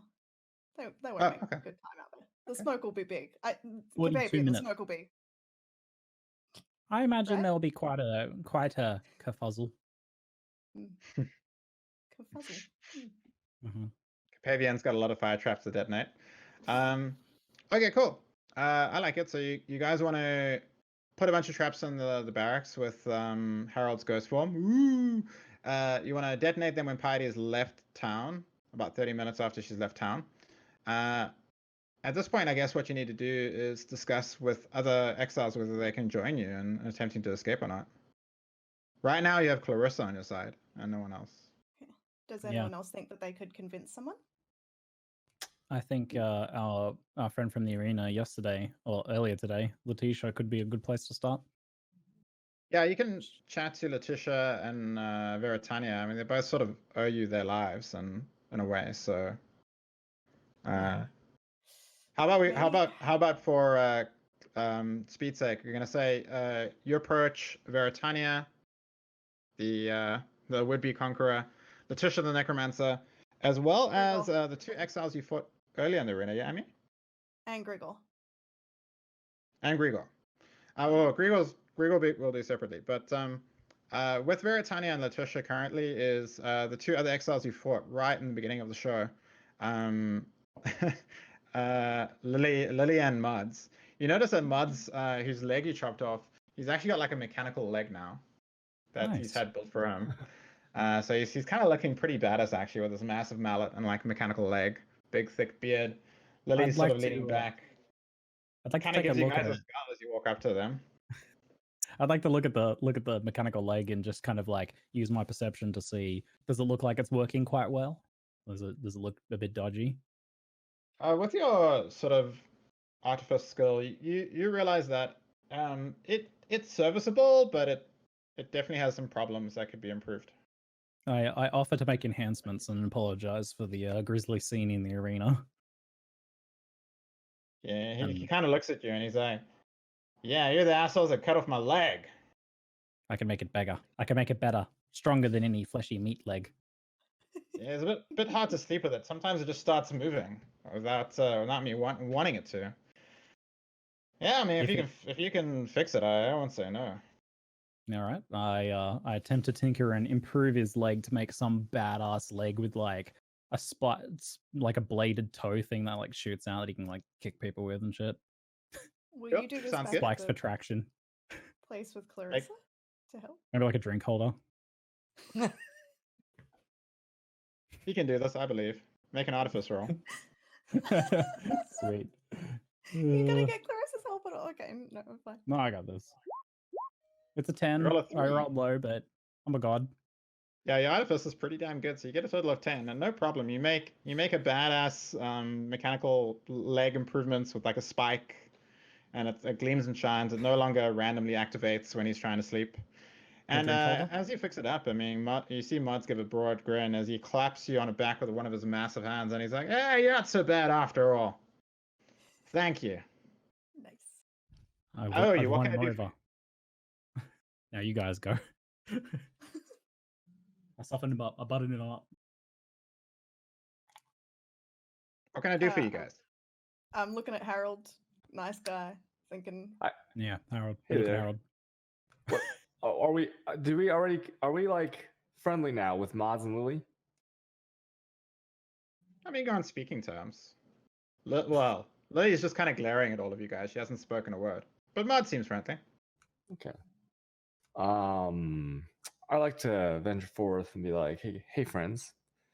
We got a big plan, and we're gonna get out of here. And let me just show you this real quick. And I phase into the nearest wall, and I phase back. I go. We got this. Join us, or else I might phase in. Like, they don't know that I can't phase through organic matter. I get stopped, but I'll go. If you don't join us, I might phase inside you. They look pretty horrified at this idea. Could you please make an intimidate roll with it's lucky, so you can roll twice. Take the higher result.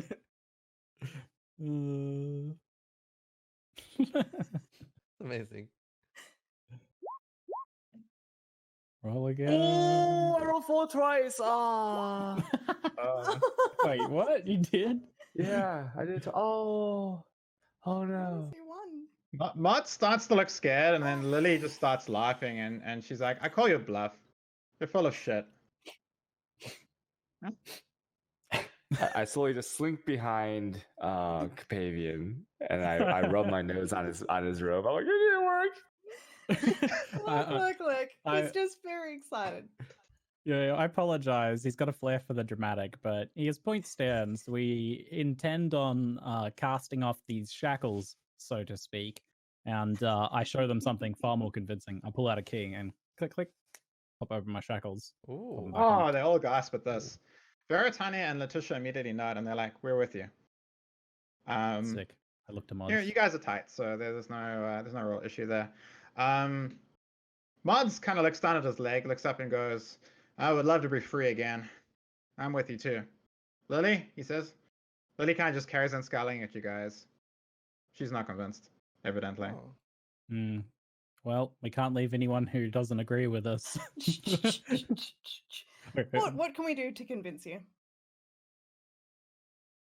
What's in it for me, she says. Freedom! Okay, guys, what do we actually have spare? We have 6 transmute. And we also each have like the things that we didn't use one, right? I have one that I didn't use. I used one. I think. I didn't use Yeah, mine. I So used one. you have 6, and we have my one. I've got some leather boots. I don't know if paying her off is the answer. I don't think so either. I have some leather boots and a button. 2 buttons. 3 buttons. 3 buttons. I'll She get your doesn't have pony many later. buttons. Her clothes are in a terrible state. I ask, what is it that you want most in this world? She, after a moment of thought, she says, "When the dust is settled and we have retaken Sion, I want to have a position." What kind of position? I want to be in I'm sure charge we of can the find it. town's defense. I want to be like captain of the guard. Assistant I- captain and of Mats. guard. I think perhaps superior major captain of the guard, even Hey, the more words you add to my title, the better, she says. general Is that a deal? superior major captain of the guard. It shall be. And how about you toss one of those transmutation orbs for goodwill? Damn it! You had to show a hand. Ooh. There'll be She many can of these. choose. What She if- can have an orb or the position, not both. I give her mine. Shh, it's fine. I'm giving mine up. I'm gonna try one thing for. Hey. One moment, please. I'm gonna walk forward, and I pull out my transmute orb. And I look at it, put it back in my pocket. I go, and with my massive perception, I read. I try really hard to read her mind. I just really try, and I go like this. I look at her, and I go, Read her mind.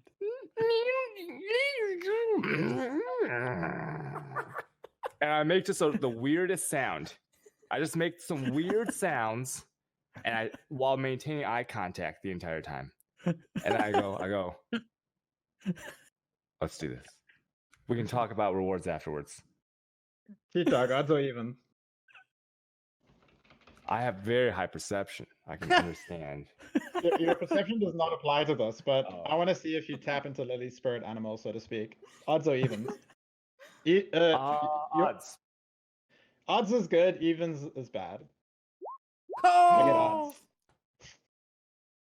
Wow. She kind of looks at you as you make strange sounds, and she kind of raises her eyebrows and goes, "You're a real weirdo. Stay away from me." wait, you said odds is good. Did I say odds is good? Yeah. Mm. That's Chad, why did you I say said was yes. good? Okay, she looks at you. You guys have a weird conversation of sounds. It seems like you understand each other. You don't know how, you don't know why. But when the conversation is done 5 minutes later, she nods and goes, "Okay, I won't take any orbs, but I want that position." Wow. I'm really impressed. Sounds good. Sounds good. Mhm. Sounds good. Sounds good. Sweet. Cool. Harold finds a way. Okay, so you have Oh, boy. Veritania, Letitia, Mods, and Lily all on your side. Is there anyone else you want to talk to before you execute the plan? At this stage, Mathil comes sauntering in. He was seems about to ask partially the group. clothed, and he's carrying 2 jugs of wine, which both seem largely empty. He comes walking up, and he brushes back his amazing, beautiful golden hair, and he's like, "You know, I'm proud of you. You fought like true warriors in that arena against those exiles. And I made a crap ton of money off you, so thank you." We're most pleased to serve, good So, sir. Mathil, have you ever thought about releasing us?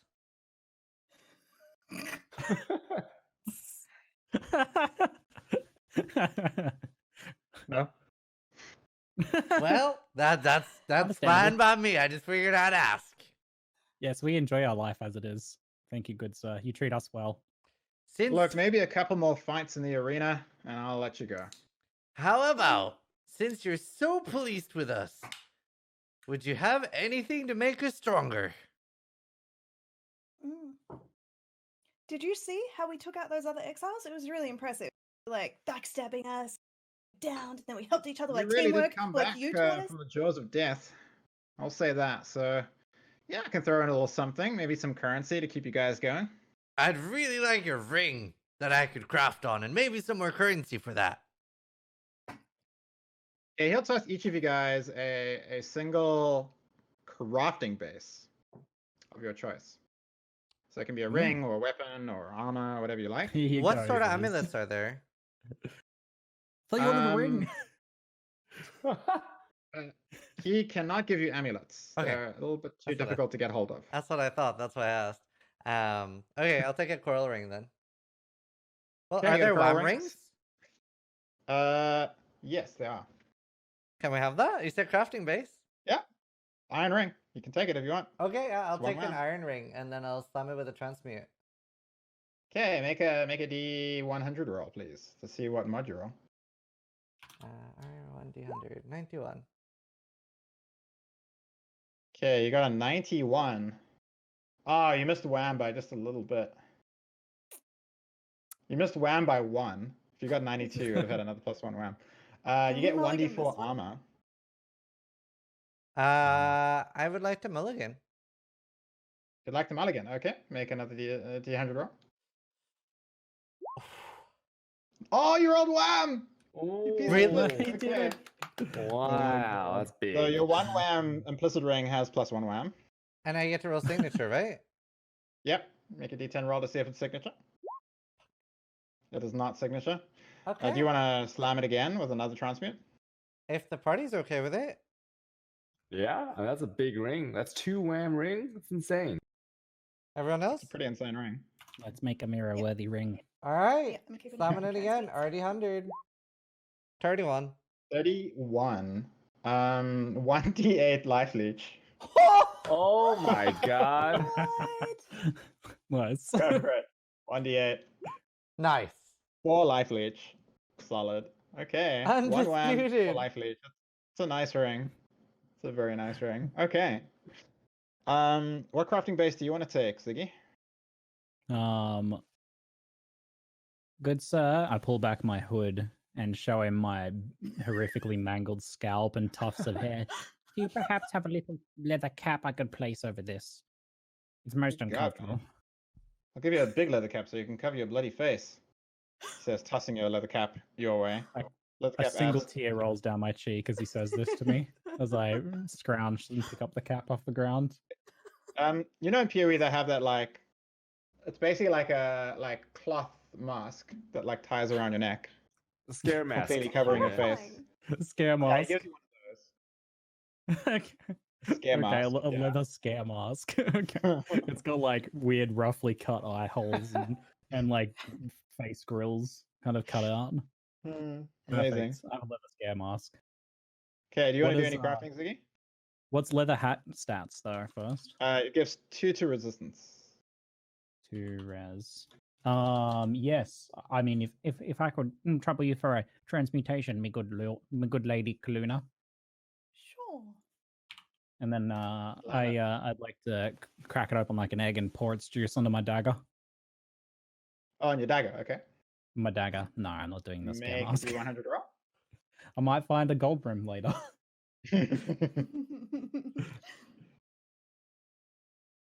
1d100. 16. 16. And this is on a weapon, yeah?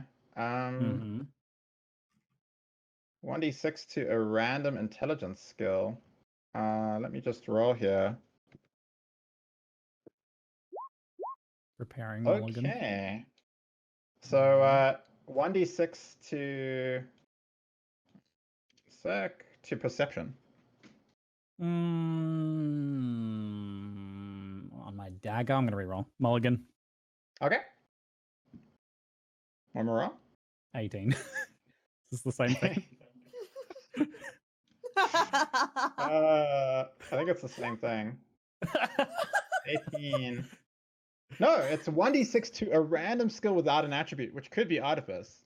Oh. Okay. Let's do this. Okay. So I'm just gonna roll. Let me look here. 1d4. Give me that artifice, baby. I get 3. Which is intimidate. Intimidate.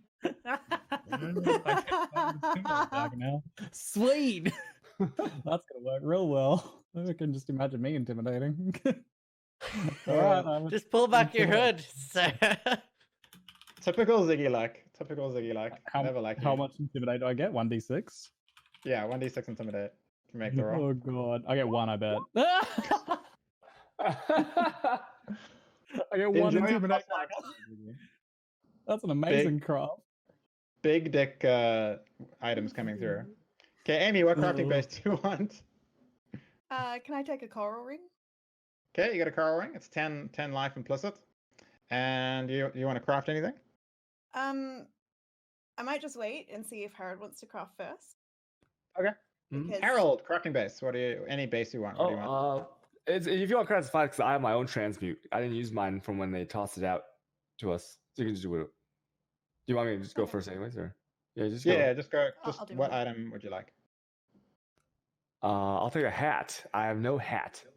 I like some kind of leather hat, cloth hat, or metal hats. Which one is tank? Metal is armor, and cloth and leather is resistance. I'll have the leather one. +2 res. Okay, you get an amazing yellow banana themed yellow hat. For some reason, Matthew Carrison giving you banana themed items. Sorry, I was wrong. I was looking at the I was looking at the thing, but I was reading something else. I would like leather boots, perhaps. Okay, you get bright yellow banana shape. I was reading the wrong thing. I'm a simple man. I'm a simple man. Harold Lee here, farmer, simple man. I would pass. I will pass on the. Well, I get a free crafting base. What should I take, guys? Does anybody else need anything? I can get it for you because I get one for free. I mean, basically, Doug, I would fill up one of your empty item slots, which would be boots. So one you're missing. Amy says she has if I boots. give him, I've got spare boots. Mm-hmm. Oh yeah, do I get to roll a signature on my terrible dagger? I think you should just get another ring, dude. Because rings. I have 2 rings though. 2 fingers. Got 2 rings. Yeah, I have everything. Your dog has every item. I can get one for you. Okay, I can get one for you. Yeah, it's for one of us other. Okay. Which one of you guys wants a good ring? Wham ring is probably the best, right? Sure. Okay, I'll take the wham ring and I'll toss it to either Amy or Kaluna. Kaluna, you have an iron ring. It's +1/1. Congratulations. Okay. We traded. I have an iron ring and a coral ring. Yeah. Nice. Can I transmute both of them? Oh, okay. Double slam then. Make the rolls. Before you do I roll signature mod for my terrible intimidate dagger? Yes, you do. You're one intimidate dagger. Oh.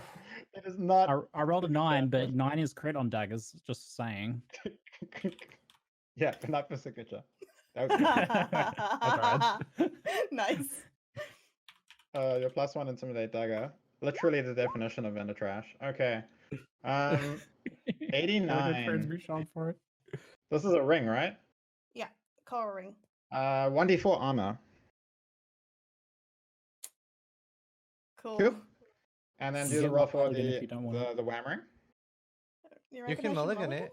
Yeah. All right, I'll mulligan. Okay, second go on the coral ring then. Okay. 85. 85. Different. Why do we keep rolling the same numbers? That's 1d4 armor. Congratulations. Sweet. All right. Roll your armor. Don't forget to roll for the fancy mod. 4 armor. That's pretty good. You know what? I'll take it. Next roll. I'll take it. Yeah, roll for signature. 1d10. Crafting.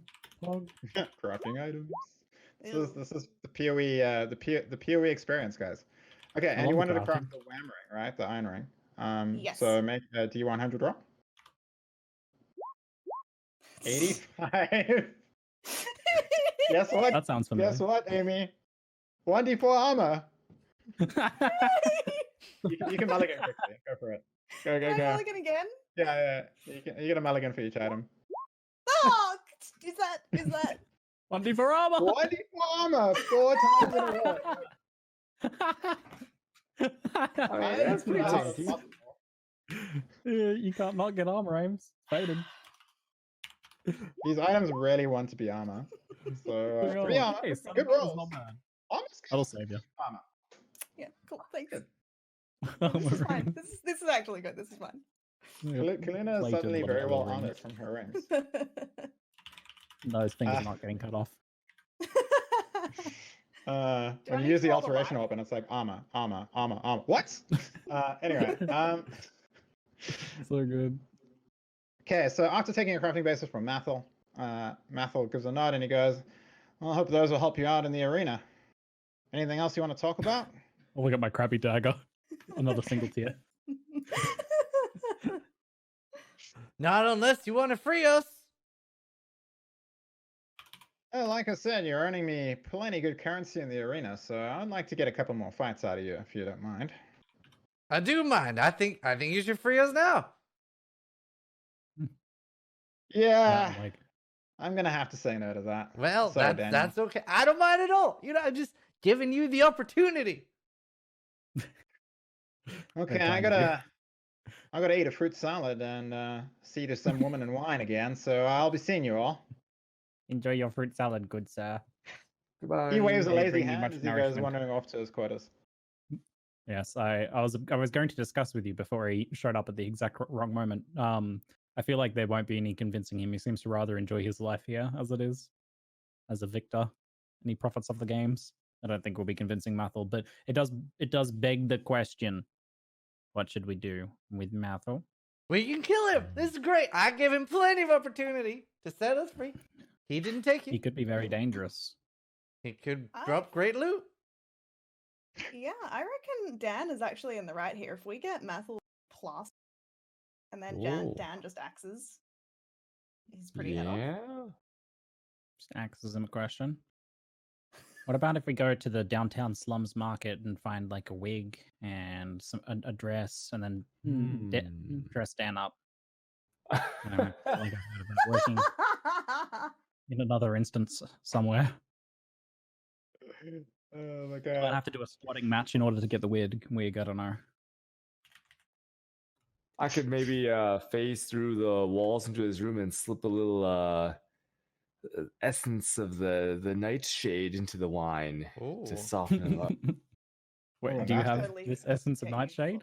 I don't even know. I just heard something about that. We can go get some or something. I don't You currently do not have any poison. Just Okay. throwing that out. Find it, Angry? I'm pretty good at this. If anyone has poison, it would be Hagen. He's a smuggler after all. Ooh. You know, I'm gonna try and buy some poison from Hagen. We don't have much to barter.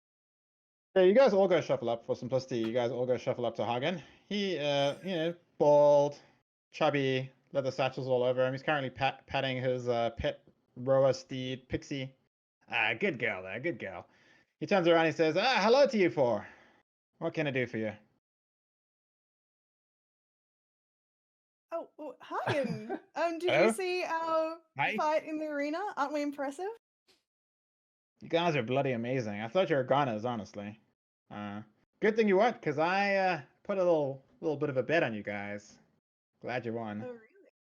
Made me So, a pretty amount of currency, let me say. Excellent, excellent. So we were thinking our next fight would be like even more epic, but we were kind of hoping that we could get a little bit of an edge. You see, one of our opponents is really strong and we can't come up with any way to deal with them. So I thought maybe we could make them just a little sick. If you've got anything. You're angling for a kind of poison, aren't you, Missy? Sure. Yeah. Make a negotiate roll. I'm gonna give you lucky because it was a pretty good persuasive argument. My negotiate isn't so good. It Anyone gets else 10. want to chip in with an assist? I could try intimidating. It's okay. I'll just. I can try intimidating. Oh, I got a 9. I don't think that'll be necessary, sir. I think she has this. Oh, I could do it again and see if I get a 10. No, 9 is my best, Angry. Yeah, 9 won't be enough unless an assist is successful. I stand minute. I lift my axe slightly in the background for intimidate. Okay, I'll allow it. Go for it. You can assist with intimidate, Ziz, so make a roll. Okay. Negotiation plus intimidation. Makes sense. Yeah. Oh, I dropped the axe. With a 1, you're not very Brains intimidating. You kind of do a Lifts little the axe, dance with your brains axe, wrist. you know. It's actually quite, quite theatrically beautiful. Hagen laughs at you as he sees you dancing in the background. Look, poison is heavy stuff. I'm afraid I just can't give you any. Okay. You almost had me there. Wait, you almost convinced me, but do we no. see where the poison is? Yeah, does he No. look at it? No, he doesn't Not look even at a it. glance? He's too savvy for that kind of thing. Dang, Hagen and your savviness. Alright, well, we'll try. I'm out of ideas, team. I would like to walk forward. Yeah, I like to walk forward. I go, hey there, buddy. I'd say, Hey there, Harold. He says. I like to poison myself to build up immunity to stronger poisons. That's all I say.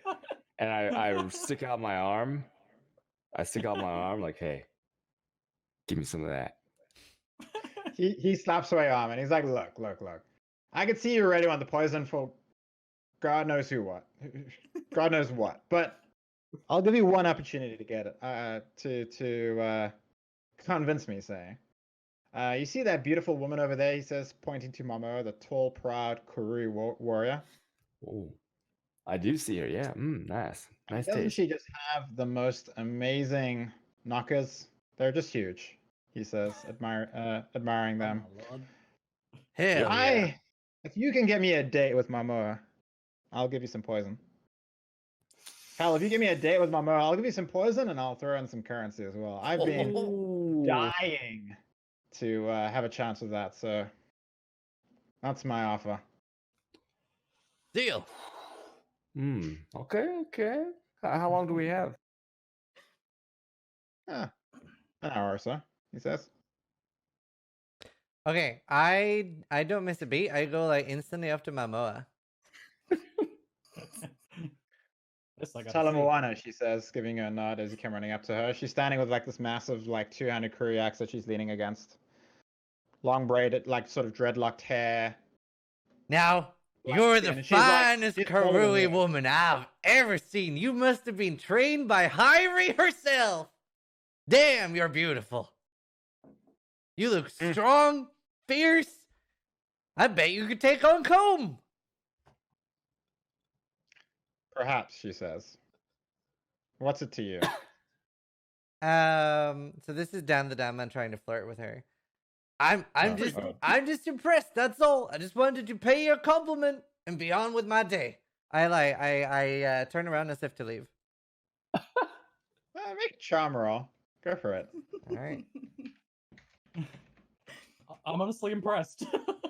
Yeah, I'll give you a plus 3. So 8. Hey, you beat her by 1.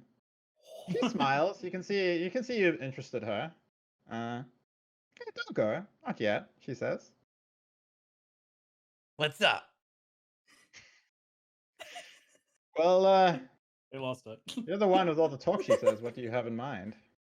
Well, you know, it would be an honor to take you out for a fine dinner, just you and me.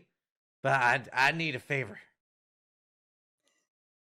She raises her eyebrows. What? Well, you see that guy over there? He fancies you. Hagen, she says, narrowing her eyes. I know. He's not much to look at, but he's got something we need.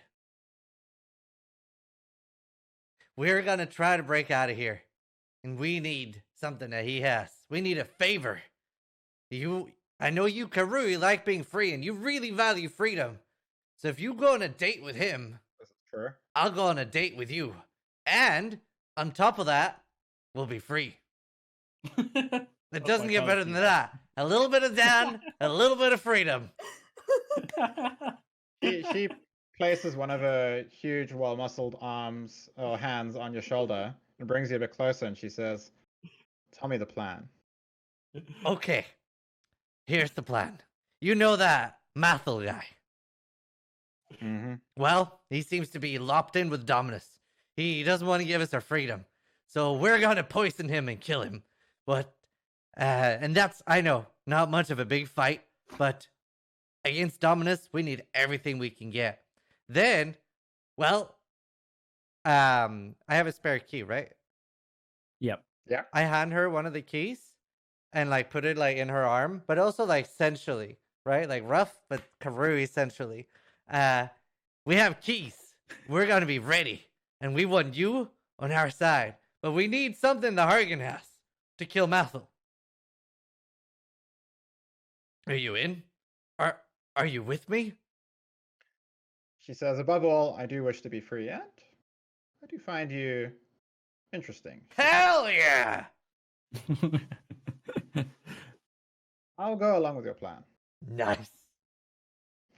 She walks up to Well Hagen and done. says, she walks up to Hagen and goes, "Tell him Moana." Hagen kind of gives a wave as he blushes bright red, and she nods and goes, "A date tomorrow night." Hagen's like, "Yes!"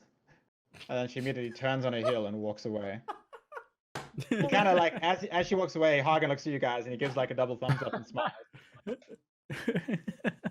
Well done. Oh my god. He then I runs through walk. his stuff. He walks up to Harold and he presses into your palm surreptitiously a small vial of green stuff.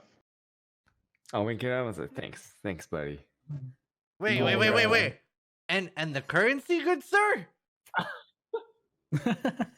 Sure.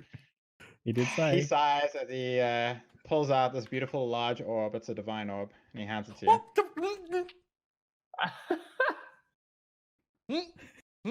I think he earned it. Do you want to just track it on your I sheet? think he did. I think I'm just gonna use What it. divine your rings is. Yeah. Yeah, you do. Okay, go for it.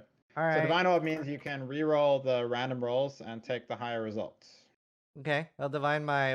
It's the initiative and life leech. What are the normal rolls? D8. 1d8 life leech and 1d6 initiative. Yeah. Okay. Okay, re-rolling the initiative. And you roll Get to another keep my one. roll. Unfortunate. Ouch. You'll love to You can see get the it. higher of the 2 ones. Okay. Right. Oh, Can I re-roll no. the life leech? Mm-hmm. And you roll another one. Are you kidding me? Never Wow. mind. Chris, so good Ah. performance. Our monies. Feel for him. My heart bleeds. My heart bleeds. He did so well with the charming. Wow. So I guess I Oh, re-roll guys, signature with the divine orb? It's not the poison guy. It's okay.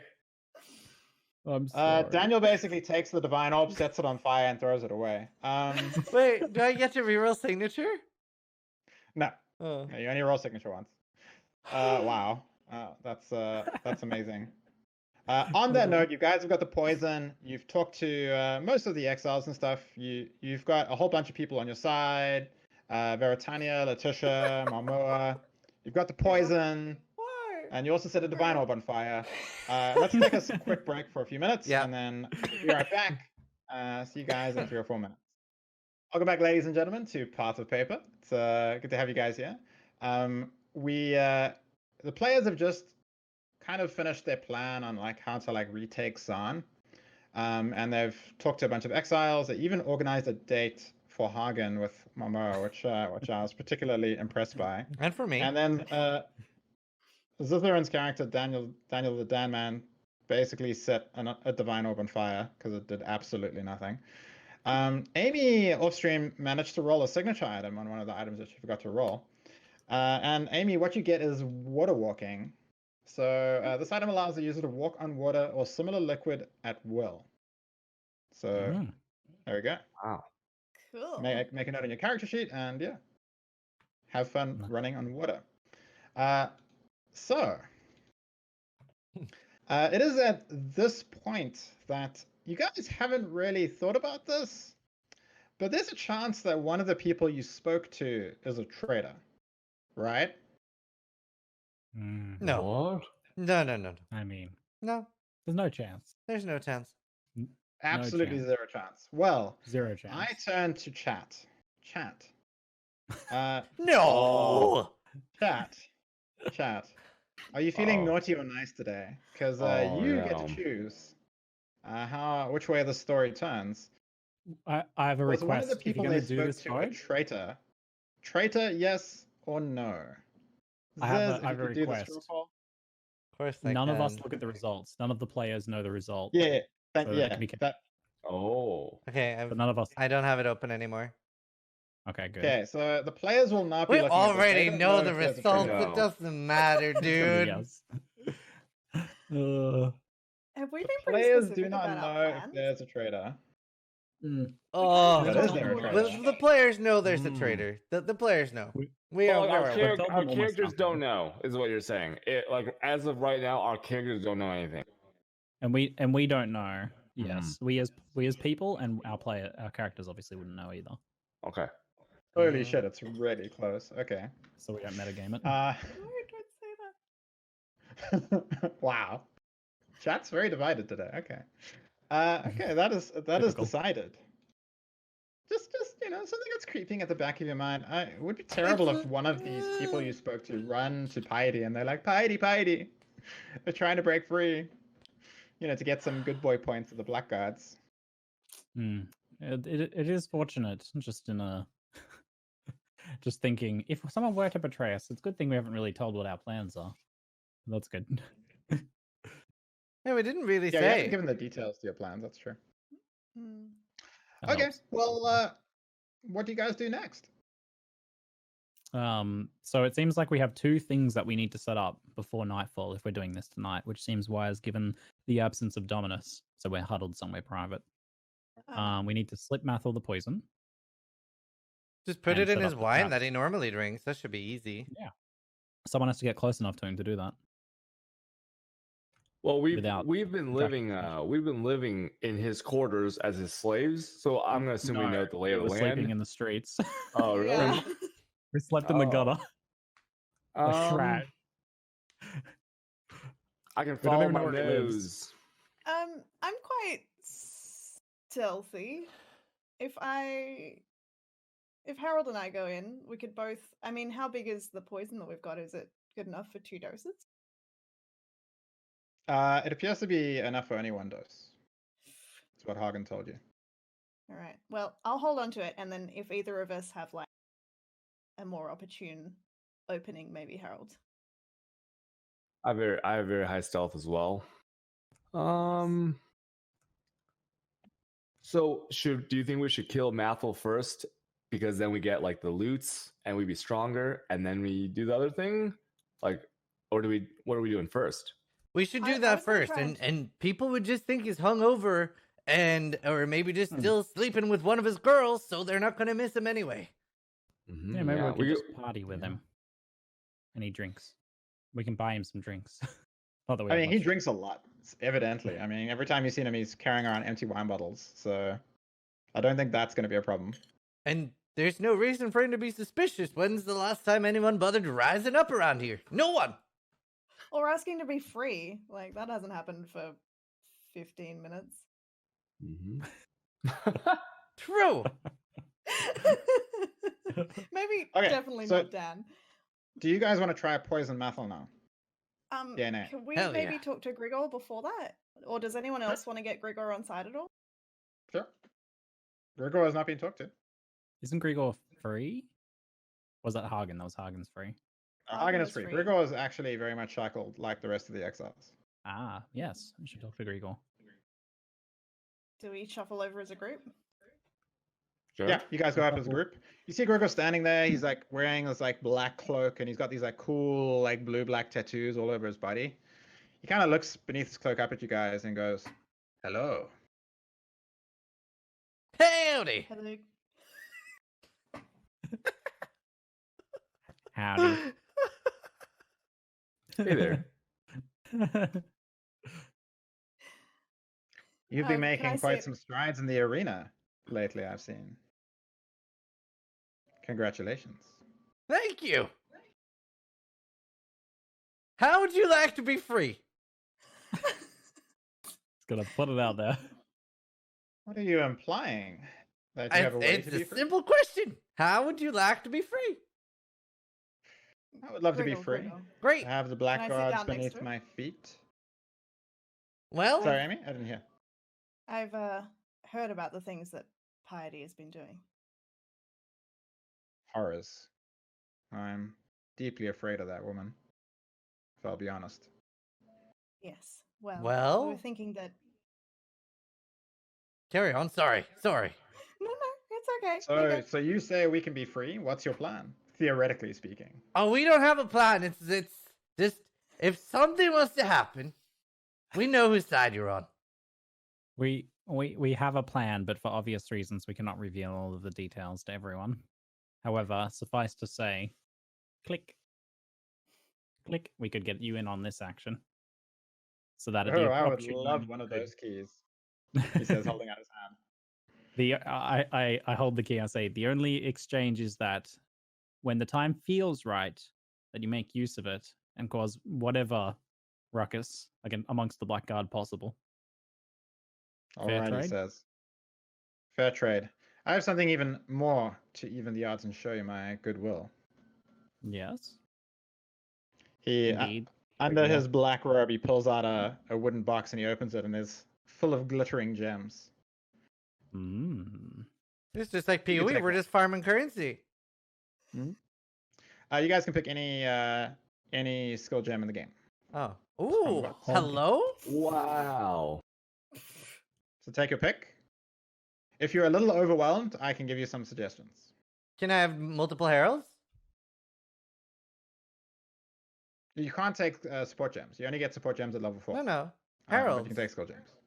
Oh, Herald. Yeah, you can take another Herald if you like. Like Herald of Lightning or Ice. Are you Herald stacking this? I'm herald stacking. How much mana are you gonna have left? Like, Well, that's one? the thing. I have infinite mana. I only use one per turn, and I leech one. Oh, nice. Good, nice build. Leech is Okay, good. sounds PoE to me. It is very Perfect. PoE. Okay, so you're gonna take a Herald. I'm gonna Hito, look- what you taking? Ooh, I'm definitely gonna take another aura because I have way too much mana. Okay. All right, I have like 14 out of anger 16 or- mana. Anger or Mm, Wrath? Ooh, what are our defensive options? Vitality, determination. Is there anything else? There's haste, which is kind of like a little bit offensive, a little bit defensive. That's like initiative and stuff. I give speed as well, and increases athletics and maneuver. Yeah. Otherwise, there's determination and grace. Grace gives armor Okay. as well. I think we have enough damage with with Danman, doing big items on his. He's got some big items. So I'm gonna take a defensive roll. I'm gonna take. Oh, there's also discipline, which gives 20 energy shield. Ooh, That's pretty big. I will take the discipline. Okay. Yes. Okay. So do we just all add 20 ES? Yeah, you pop your discipline aura. Boom. Everybody increase your energy shield by 20. Oh. Nice. Big. Wait, everyone increased their energy shield by 20? Yeah, it's an aura, so you all get it. Ooh. Thank you. Nice. Oh, it's very nice. Remember that energy shield only regenerates if you have not taken damage from the start of your turn to the end of your next turn. Does it regen to full? It regens to half. Oh, okay. Oh. Not bad. But there is a keystone you can take that allows it to regen to full in that time code. It regens to full when you wake up after being downed. Yeah, but that's generally because it's been around since you took damage in the first place. So Smart build. Just die all the time. the death I- build. Take Herald of Ice. Okay, so you have Herald of Ice and Herald of Ash. Amy, what are you taking? I don't actually know. Could I have a What recommendation? about one of those skills we talked about earlier? One of those naughty skills. I'm really nervous. Do I'm it.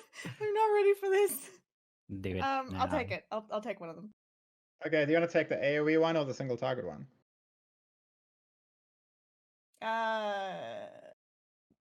Oh, Spark is so good, dude. I'm trying to figure out Spark how is to very good. like.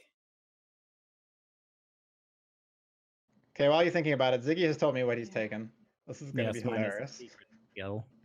Secret skill. Oh god, I've never seen a player ever use this skill before, so it's going to be interesting. Oh. Yeah, Just you wait. we'll see if I have plans. it's terrible or OP. It's one of the two. I don't know which. Okay. So you guys have taken your skills from Grigor. He gives a note and he goes, "I'll be ready when the time comes for freedom." Hell yeah. Oh, freedom. Okay, you've pretty Hell much yeah. talked to everyone. Are you guys gonna try poison Mathel now, or one of you guys are gonna try poison Mathel? Gonna I think sneak into his abode and I think that's a plan. Do we kind of know where he went? yeah, you know where he stays. It's basically like a sort of quieter section of San, where a lot of the exiles stay. He's got his own place. It's like actually probably the biggest single apartment that an exile stays in. Most of them sleep on the road. He's got like a 2-story apartment. Can you explain what freezing does in Path of Paper? There's technically no freezing. There's only chill. It says freezing and chill enemies you reduces kill. chill reduces speed by 2 and increases the chance you crit a chill person by 1. Okay, brittle because Herald of plus Ice chill. specifically says destroying the ropes and freezing enemies in their zone as if you'd bypass their threshold. That's just a typo. I should have changed it to chill. Oh.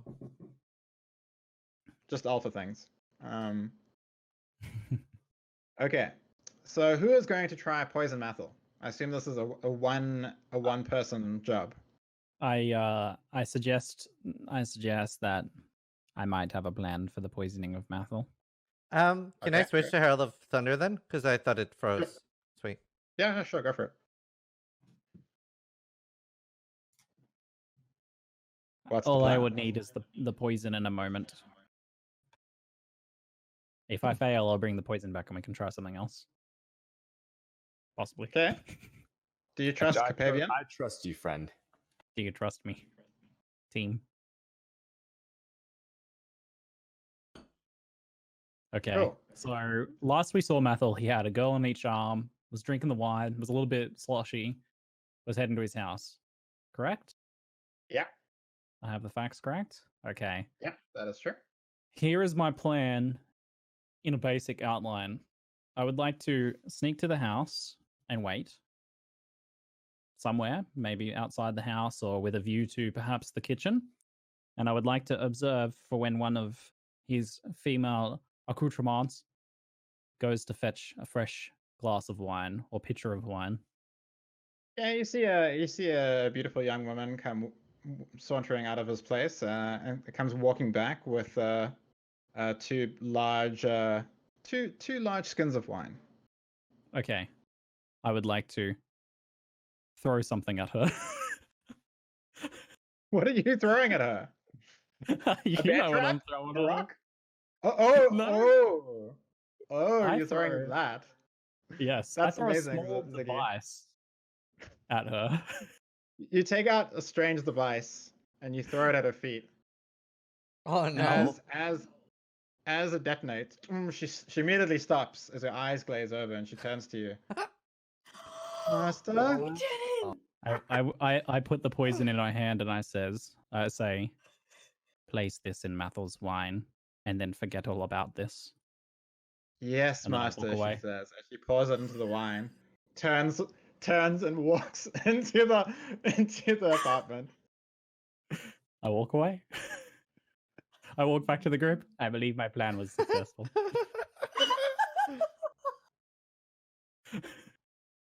Yes, the skill I took was conversion trap. That's amazing. Nice. What have you done, Angry? Look at the power you. What have I done? Just so you guys know, conversion trap doesn't work on sort of very powerful or named enemies, so it wouldn't work on someone like Piety or anything, but it does work on mooks or just average people. So this is a perfect use of the skill. I am very nice. Okay, the poisoning is done. Perhaps. At some point, you hear news that Mathel is very, very sick. I'm gonna make an endurance roll for him. Success. It'll be at this least is gonna be a GM roll, so you can't see how well he does. Okay. You hear Mathel's very sick. Poor Mathel. What a terrible thing has befallen our master. I cannot believe can that I he go was so check up on benevolent him? to us. Yeah, you go wandering in. You see there's a crowd of about 15 women around his bed, Oh. crying and weeping. One of them is waving a banana in front of his face, and Mathel's just lying like on the bed, and like he's pale, and he just hits the banana away. He's not interested. No. Okay. I say, hey there, Mathel. Do you want me to go buy you some medicine? Daniel Danman, don't worry, I'll be fine. I'm a tough one. Whatever I ate must have been a bad banana or something, but I'll be fine, he says, shaking his head. Perhaps bad wine. I'm muttering in the background. Okay, Hargan said he had some medicine for sale, but no worries. I turn to leave. He honestly doesn't seem interested. He's a pretty self-sufficient bloke, so he lets you go. All right. Nice try, though. Okay, are you guys waiting for night for the plan? You're waiting for Piety to leave. I think we should kill Mathel in his sleep. I mean, he's surrounded by people. Well, maybe He's out they'll of the fuck off picture, at at some least. point. Guys, I do have, and it's a very packed room, and I do have a very powerful kinetic blast that could. Oh no! You said we saw at least 15 people plus math. That's 16 people in there. 16 bonus damage. Sir, are you sure you could live with that? Loss of action. Hell yeah! That's 15 innocent people, Harold. We don't know that. I mean, how do we know they're innocent if Yeah. they support slavery? I Would mean, you date they're just a party girls. slavery supporting person? Nope. Hell no. Just party girls. That's anti-freedom. That's not righteous. They might be enslaved It ain't themselves. right. It ain't right. Sir, I implore you. I feel like you will be uncomfortable with this in the future. There might not even be anyone there. Let the poison take its course. We can come back later. Let's just see if there's anyone there. If there's no one there, I'd just pop in one with my axe. How about Z? You're a good guy, but we gotta be practical about this. Mathel's real quick with those bells. If he recovers, he really wants to make more money off us. So if he recovers, he's gonna stop us. So let me and Danman go in there. If there's no one there, I'll wait outside the door. Danman will do his thing. And if there are people there, then Danman will wait outside, guard the door, and I'll just do a little explosion Reconnaissance. action. We'll do some reconnaissance. We won't even talk about it afterwards. I believe the likelihood of him recovering in time to pose any threat to our plans is slim to none, slim to zero. But are you willing to risk your freedom on this? Are you saying I'd like to trade my freedom for 15 innocent lives? No, there's no innocent lives being lost. There'll be no one there. How about we only just do saw it if there's 15 no people there. innocence there? Because we agreed to the poison, so we're okay with Mathel dying. Me and Danman will go together. We'll get each other's back, and we'll only execute the plan if there's no innocent people there. Okay. I think the poison will do its job, but all right. As a game master, yeah, either the poison does its job or it doesn't. So if it doesn't do its job, I highly recommend that everyone is there. Splitting the party is a terrible idea. I'm just throwing that out. Okay. Mathel's individually much stronger than each of you, right? Like if you want to actually fight him, you need to be working as a team to have a chance. Even if he's asleep, can we just slit his throat? Well, I mean, he gets to do a perception check to hear you, so yeah, that's true. Yes, you can coup de grace him. Like if he doesn't wake up, you can just kill him. Okay, good. But you might wake up. Freedom. Like essentially, he's a powerful high level character. So Wait a minute.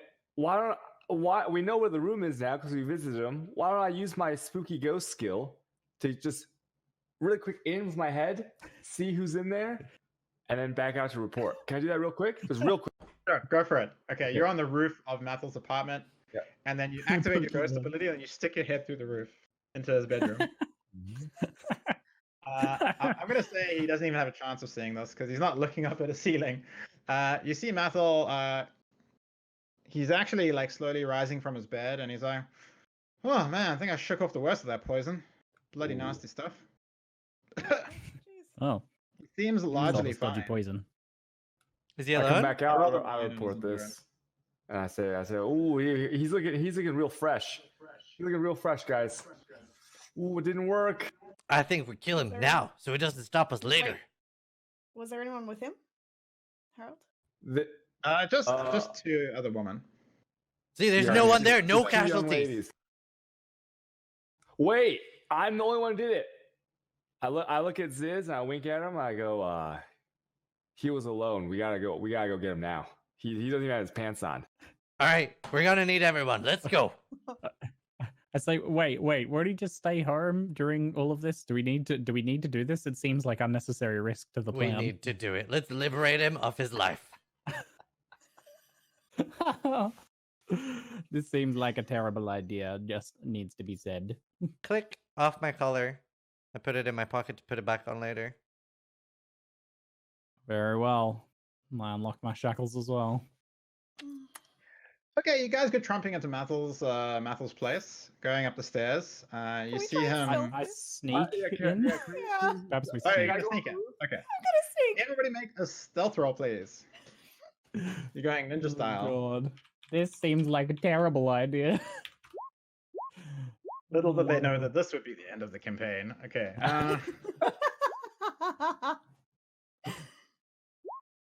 Oh God.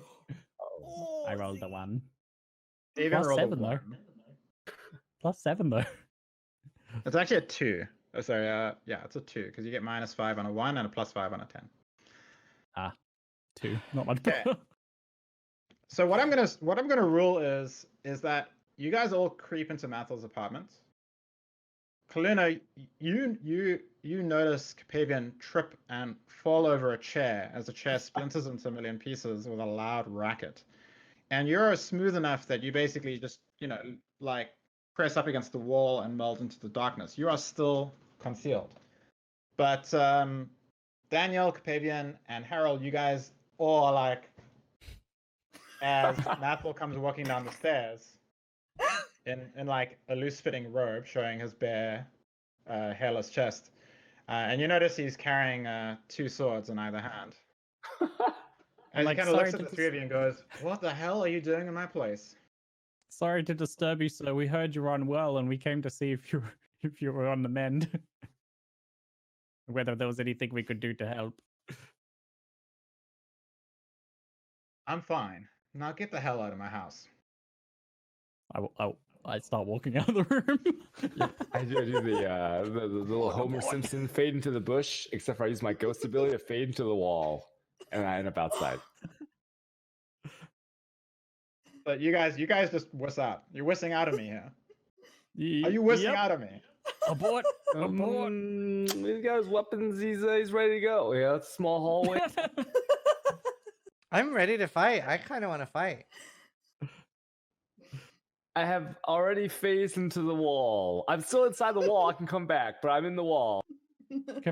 Listen, Capavian already thought this was a terrible idea, and then he tripped over a chair and exploded, and Mathel came out with 2 swords, looking very ready to murder.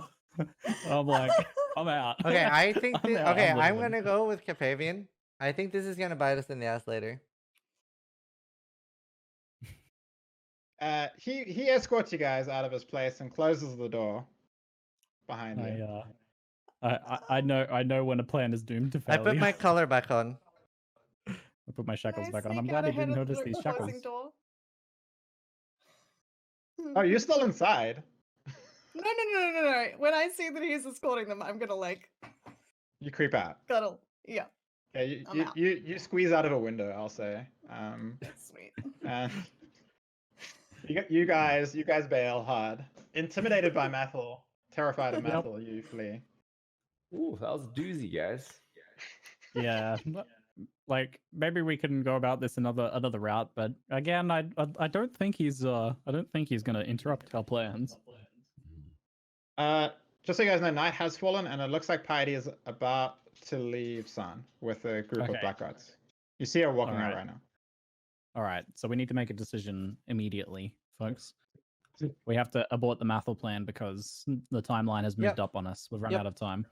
Are we going to follow her, or are we going to focus on first dealing with the Blackguard barracks and then deal with Piety afterwards? Do we even know that the Blackguards are gonna want to fight more? Maybe they'll like side with us when Piety's dead. I mean, she seems kind of fucking crazy. Like, it's a possibility. Though Dominus, I'm sure, would whip them into line. But perhaps if Dominus isn't here, And they could be Piety's convinced.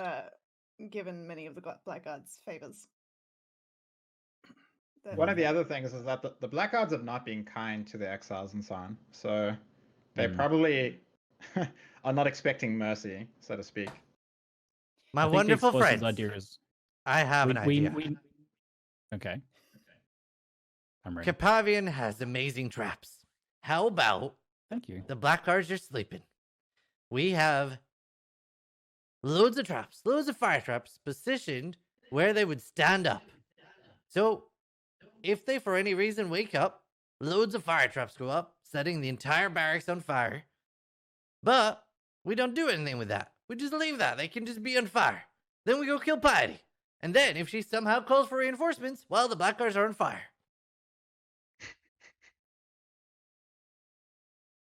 We do need to create some form of explosion as a signal to the other exiles that it's time to unclip their shackles and cause mayhem. But I like the way you're thinking. Perhaps we could, I don't know about sneaking in and placing a trap delicately where each person will put their feet down when they go to put their slippers on. We're going to put the traps in their slippers. That's what we That got might be a Harold little for. bit beyond. Yeah, I thought Harold was going to do that. Was that not the I plan? mean, yeah, but Slip I can in, only produce so many of these traps slip at out. once. Slip in. Yeah, you can make 3 traps right now. I That's can your make max. 3. I can make 3 of these at once. I can't. Not enough to deal with every person. But that's a perhaps lot of if- fire. Do they store flour in the Blackguards barracks at all? Yeah, I'm sure they do. Seems Like reasonable. They kegs of use flour? it for food and stuff. Are we thinking we destroy their pantry? Kegs of flour under Baby. pressure. That's true. It does create a fire. Okay. Big Okay. Ben. Amy, remember what skill you have, what you could do to the flour. I can do that to the flour? You can do that to the flour, yeah. It seems like you have an idea. Will that happen in time? If one of them touches the flour, it'll go off. Could me maybe deliver some like bread or some other cheap food, like Yeah, for the evening meal? sure. Okay. Hagen will give you some food to supply. So, Amy, what does your character do with this food exactly?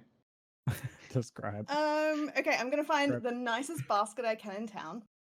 Okay. And prove myself up. And I'm gonna put it on my hip, and I'm gonna fill the fruit, and I'm just gonna like touch him a bit. Just, give him a little bit of a kiss. And then walk up to the blackguards and be like, "Hi, so I really noticed how you were protecting everyone in the arena today, and I really feel like part of our victory was because you kept such lovely order. So I just thought, would you like some fruit?" And then can I circle the barracks offering my fruit? The blackguard beams with pride as he grabs the basket and he's like, thank you. It's always nice to be appreciated by you people. I'll spread this out with the rest of the men. Thank you. See you tomorrow. See you tomorrow. I'm out. What? When she comes back, now, I'm do like, you want to also plant the fire traps in the barracks? Yeah, I'm gonna ask. What is it that you've done? What was it that you were doing? It would be best if we really put all of our eggs killing the blackguards basket. I agree. So if we could plant those traps as well, and maybe like put things under their doors so they can't get out of the burning building, that would be great because they remember me. I'm gonna go out on a limb here. I'm gonna distribute fire traps. I'm gonna give one to Harold, and I'm gonna give one. I go to give one to Daniel Danman, and I say, I don't give it to him. Hell yeah! Is the barracks like guarded on the outside, or are they inside eating or something? So basically, there's a squad of blackguards guarding the entrance to the sign encampment. There's a squad of blackguards down at the docks, and there's a squad of there's basically like 2 squads of blackguards in the barracks. Okay. All right. Harold.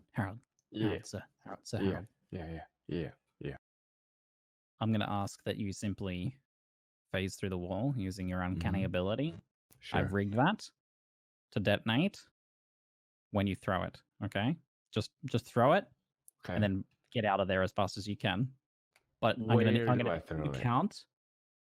I'm gonna need you to count to 90. Can you count that high? Yeah. But where do you want me to throw it? I'll leave the judgment up to you. Okay.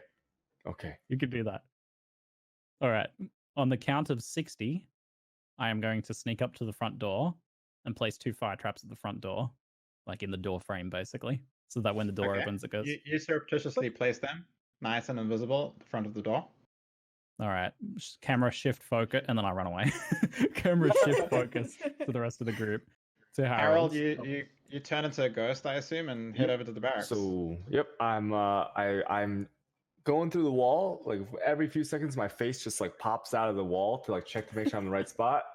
And after I count to 60, I know Ziggy has done his thing. I count another 30 seconds.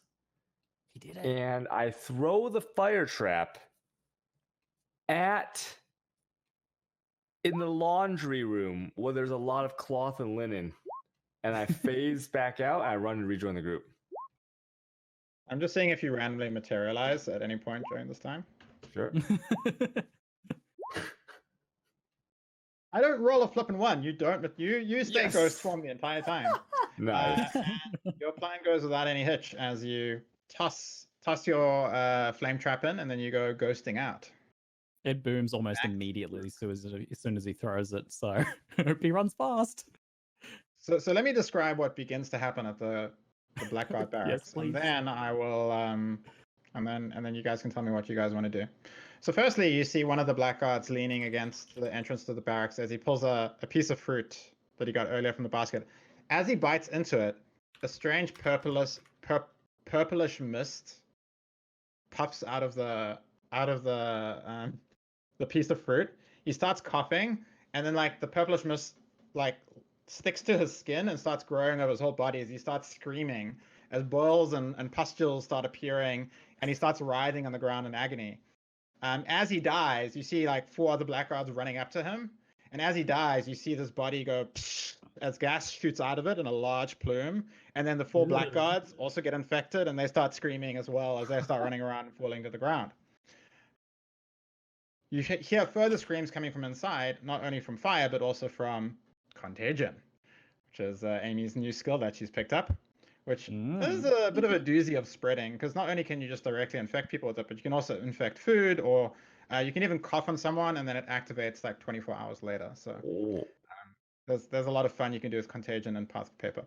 So anyway, it seems like the blackguards in the barracks are having a really bad time. To put it mildly, you hear the sounds of death and screaming and absolute chaos and panic. You guys are, I assume, standing wherever you like in Stein. What do you guys want to do?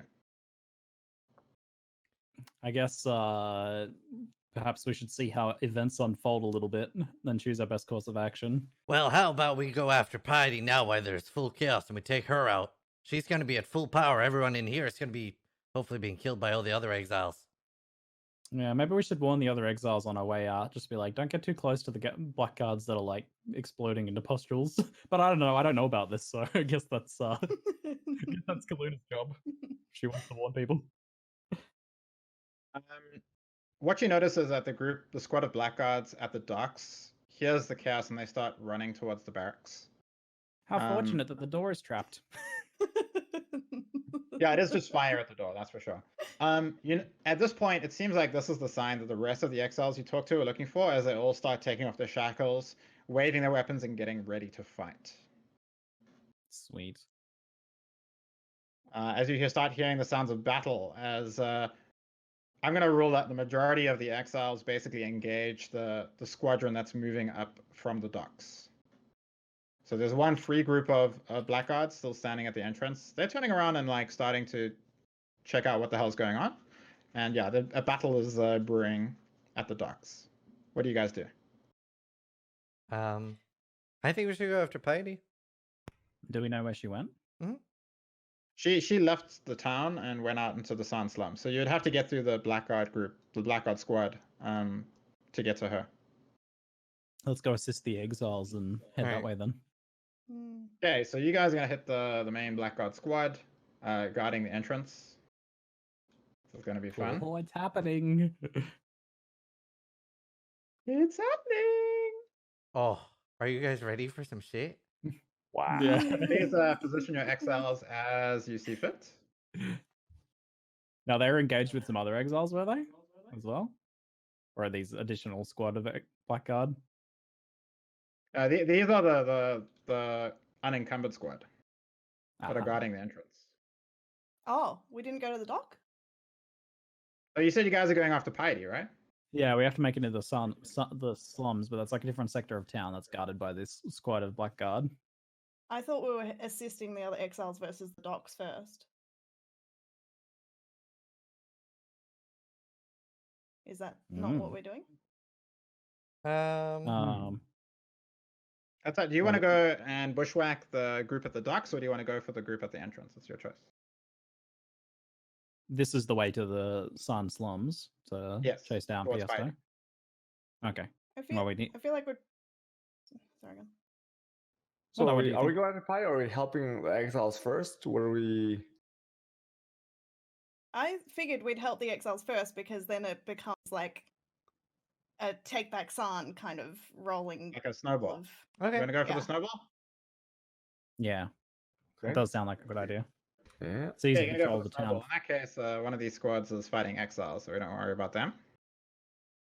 All right. Okay, so there's two groups of blackguards. Basically, you've got the warrior type blackguards, massive black shields and swords, standing in a tightly clustered formation together. And then you see behind them are two blackguard archmages, which you'd know what they're capable of. They're basically like lightning mages that provide range support to the blackguard troops. Not only that, you see Captain Artillery himself standing standing near the back. Very handsome, wearing an eye patch. He's got like a huge, massive two-handed sword in his hands that he's drawing. As you hear the sounds of battle nearby, you see Muds like smash. He just leaps into the pile of blackguards and starts smashing away at them. You hear Lily like shooting out like one projectile as like blackguards are dying all around her. And Vetriana is like you just hear screams as she does an ice nova and like kills like 4 blackguards at once. So this is all happening in the background. So can you guys how's Muds' foot going? Initiative? Sorry. Roll initiative. Yes, please.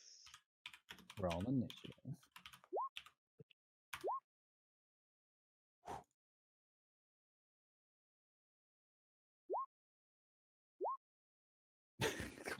My rolls this evening.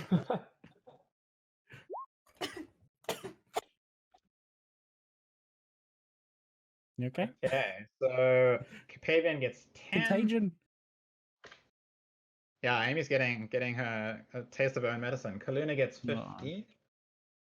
Daniel got 10.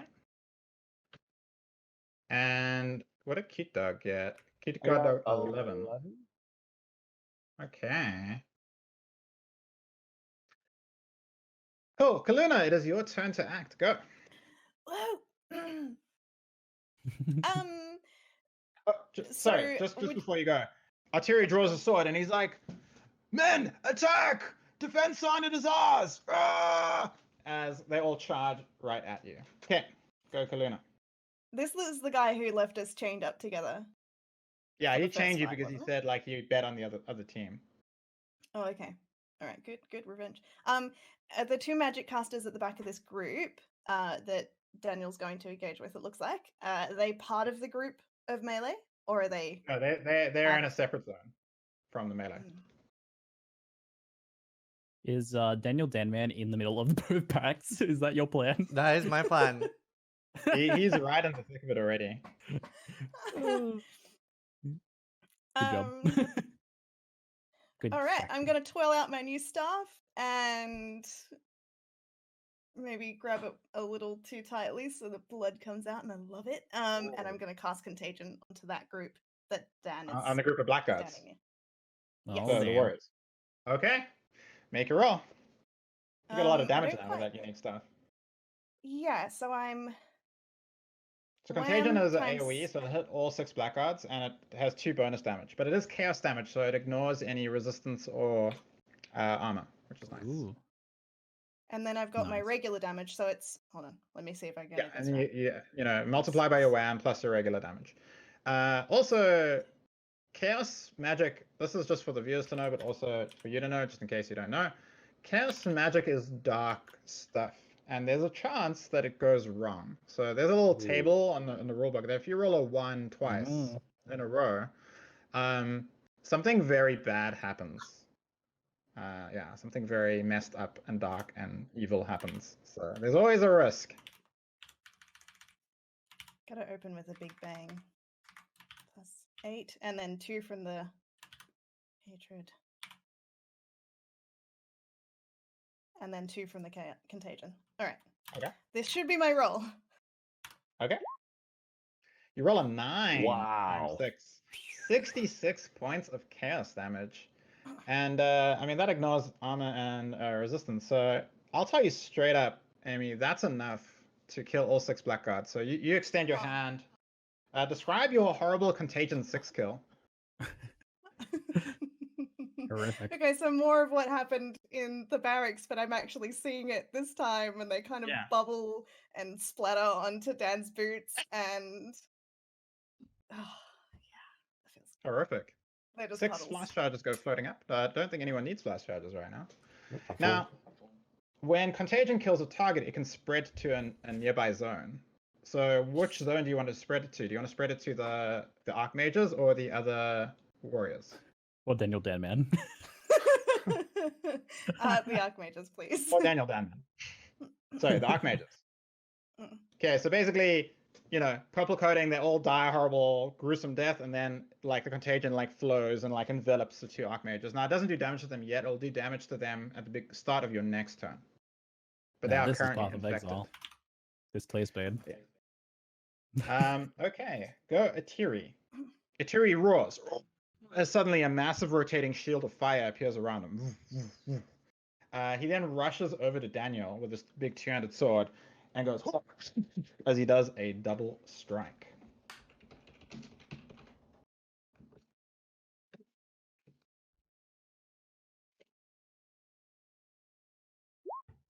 He rolls a 1. Oh, we've been so lucky tonight. Okay. Double strike does not miss on a 1, so you take 21 points of physical damage. But I don't think that's enough to even break your armor. No. Oh, Wow. I have Artillery 18 armor, so I having a take blast. 3. 3 points of damage. But don't forget, he does have this molten shell swirling around him. Whatever that Relevant. does. Go, Harold. Okay. You know, it looks like they're doing a good job on the mages. The 6-man group of blackguards and those 2 mages over there, they're not one group, right? They're separate. No, they're separate, yeah. Okay. Then I'll just I'll wind up kinetic blast and I'll blast the group of 6 black. Okay, 6 black cards, so that's 6 bonus damage. Go for your kinetic blast, Harold. Damage, and then the 4 for my hatred. Ooh, I rolled a 7. 2 points of damage. You unleash a kinetic blast. The bolt basically hits the one black card and then multiplies into dozens of sub bolts. There's just explosions everywhere. The 6 black cards kind of scream as they hold up their shields. Some of it like holding their ears in pain as the explosions pop all around them. They look really, really injured, but they're still just standing. Oh, what? They lived? No. Not one shot? Nice build. They got pretty high amounts of armor and resistance, actually. Oh, okay. Go Carpathian. How would I go about judging the power of an enemy, like the power categorization of an enemy? You'd use perception to get a feel of how strong they are. I would like to perceive Captain Artery. Okay, make a perception roll. Artillery. It is a minor action, but you currently don't need to flask, so that's fine. Yep. You rolled a 10 for a total of 19. Tell me everything about him. Yeah. Look, he's basically as strong as one of you guys. So Does that he's count like as a powerful category? Yeah, he's pretty powerful. For the purpose of, it does not work on stronger enemies. They're stronger than us? Conversion trap will not work on artillery. Oh, okay. He's named. Damn it. It could work on one of the Archmages or one of the Blackguard Warriors, but it won't work on him. I see. His might is too strong. His power level is roughly equivalent to her. In that case, then, I'd like to get out one of my new and improved Fire Trap 2000s. Ooh. And I would be like, don't worry, Harold. I've got your back, buddy. I'll finish him off for you. You'll get him next time. And I fling it over Harold into the center of the group of the Blackguards. Okay, you throw it at the 6 Blackguards. Make a roll. What is my damage now? Oh God. It's something. Okay.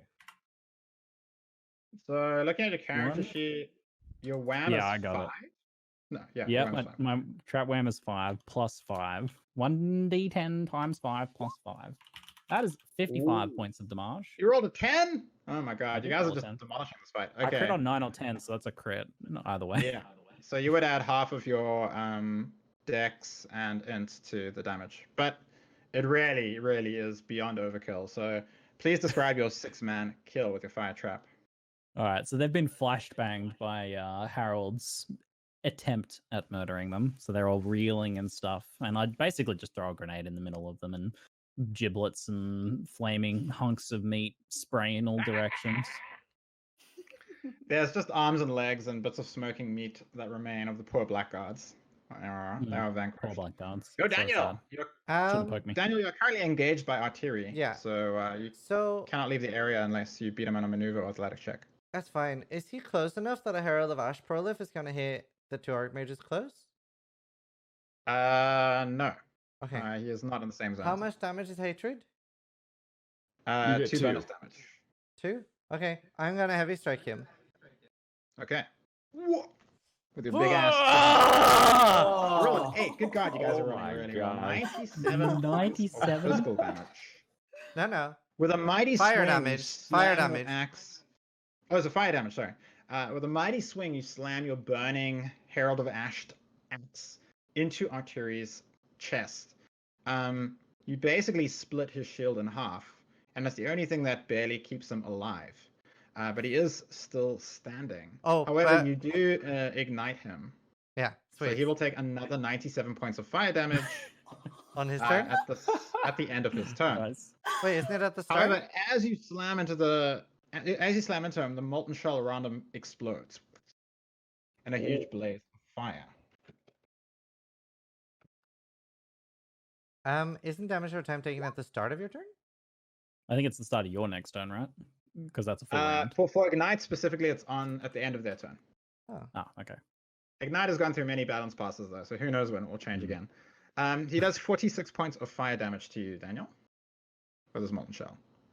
I admire your bravery slamming through the molten shell. See, I leech up to full first. 46. So that's a decent amount of fire damage. Now it's my Archmages that get to play with you guys. Okay. So all 4 Archmages are going to target Daniel. Surprise, surprise. They raise their hands as an arc of lightning shoots, slams into Daniel, and then hops over, hits Harold, and then hops over, hits Capavian. Wow, that range. Wow. Rude.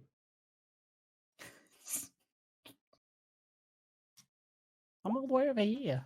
A roll of 5, so each Archmage does 23 points. Jesus. Wait, each? So basically, take your resistance and minus it from each of those arcs. Oh no, that's a lot of damage. Yeah, it does a lot of damage. And Archmages are nasty. These are like pre-nerf Archmages. You remember pre-nerf Archmages in PoE? Like you just run around the corner and they're like, fuck, and it's like, oh, I'm dead. Shit. Yeah, so not only that, but you notice that the arc beam, is not done yet. It seems to be bouncing around and going for another round. So wait, that all hits me, right? 23 damage each? Yeah. Alright, most of my energy shield gone. I'm okay. How many was it? All of us, right? Four of them times 23, but each one's minus by a resist. Yeah. Okay. So I'm down. Okay. Daniel crumples to the ground, his body shaking with electricity. And also like a small fire, kind of outlining. Good tanking, good sir. I salute you. Artillery spins his two-handed sword in one hand as he spits blood on the ground and points at Harold and he's like, "You're next." No. Please. Please, sir. Okay, go Kaluna. Ooh. Oh yeah, your contagion ticks, and the 2 Archmages fall to their knees, screaming, covered in purple goo, as their bodies literally dissolve to nothing. Nice. Fast charges. All right, if anyone needs those fast charges. Also, their arcs that were going to chain next turn disappear because they don't carry on chaining if they did. So Kaluna, what do you do? Does the contagion spread to Captain? Yes, it does. So the contagion now goes as it crawls over and envelops Artillery. And you rolled a crit on that contagion, so it's a deadly one. It keeps the initial roll for the entire fight. So as long as it can find someone to creep to, it's going to have a fantastic time. So Artillery will take damage from that contagion at the beginning of your next turn. How bad is Artillery looking? He looks very hurt. Okay. Also, he's on fire. Okay. He actually has a sick ignite on him. Nice. I got you, team. Spark AoE, please. Oh, nice. So you're gonna hit Artillery and the 2 Archmages with Spark. Go for it. Yes. Nice. Finish them. You roll an 8, man. You guys are not rolling below 8 today. At least on this fight. 78 points of lightning damage. Amy, Kaluna, please describe your triple kill as Artillery crumbles to the ground, as do the 2 Archmages shaking with electricity. Ignited and swelling from contagions at the same time. Yeah, it's gonna play on Artillery's light armor, like his metal armor and stuff. So he goes and then puffs out purple, and then the contagion spreads over, and then Lightning's like, "Yeah, that looks fun," and then they jump and get on the mages, and then they're just having a blast. It's great. It's a great old time. Yeah.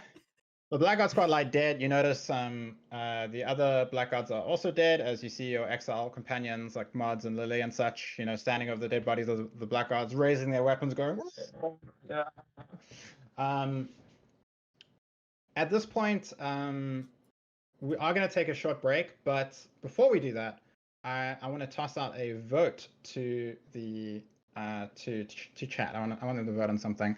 So basically, we're going to say that at this point you've killed all the Blackguards and so on. All the Blackguards in the barracks are dead, and the 2 squads have been taken down by the combined might of you and your exiled friends.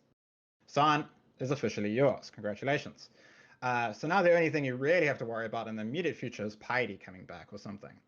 Now, in this brutal battle, chat, how many of their exiled friends died? Oh no. Is the question. Oh, no. Did none of them die? Was it was it just an overwhelming victory, or did one of them take an arrow to the knee, so to speak? So actually, what we'll do is, if you could pull up a straw poll with the names of Lily, Mods, Lily, Mods, Marmoa, Grigor, Veritania. and Clarissa. Oh, okay. So we'll say the vote is who dies. I'm going to say one of them dies. So Lily, Datmots, Marma, Gregor, Veritania, Clarissa? Yeah, that's fine. And chat gets the vote on who dies in the battle. Someone in your name. Wow. So while we're voting on that, we can take a quick break, and we'll see you guys after the vote in just 3 or 4 minutes. Yeah. By the way, we healed these. Yeah, we. Welcome back, ladies and gentlemen, to Path of Paper, the conversion trap meta.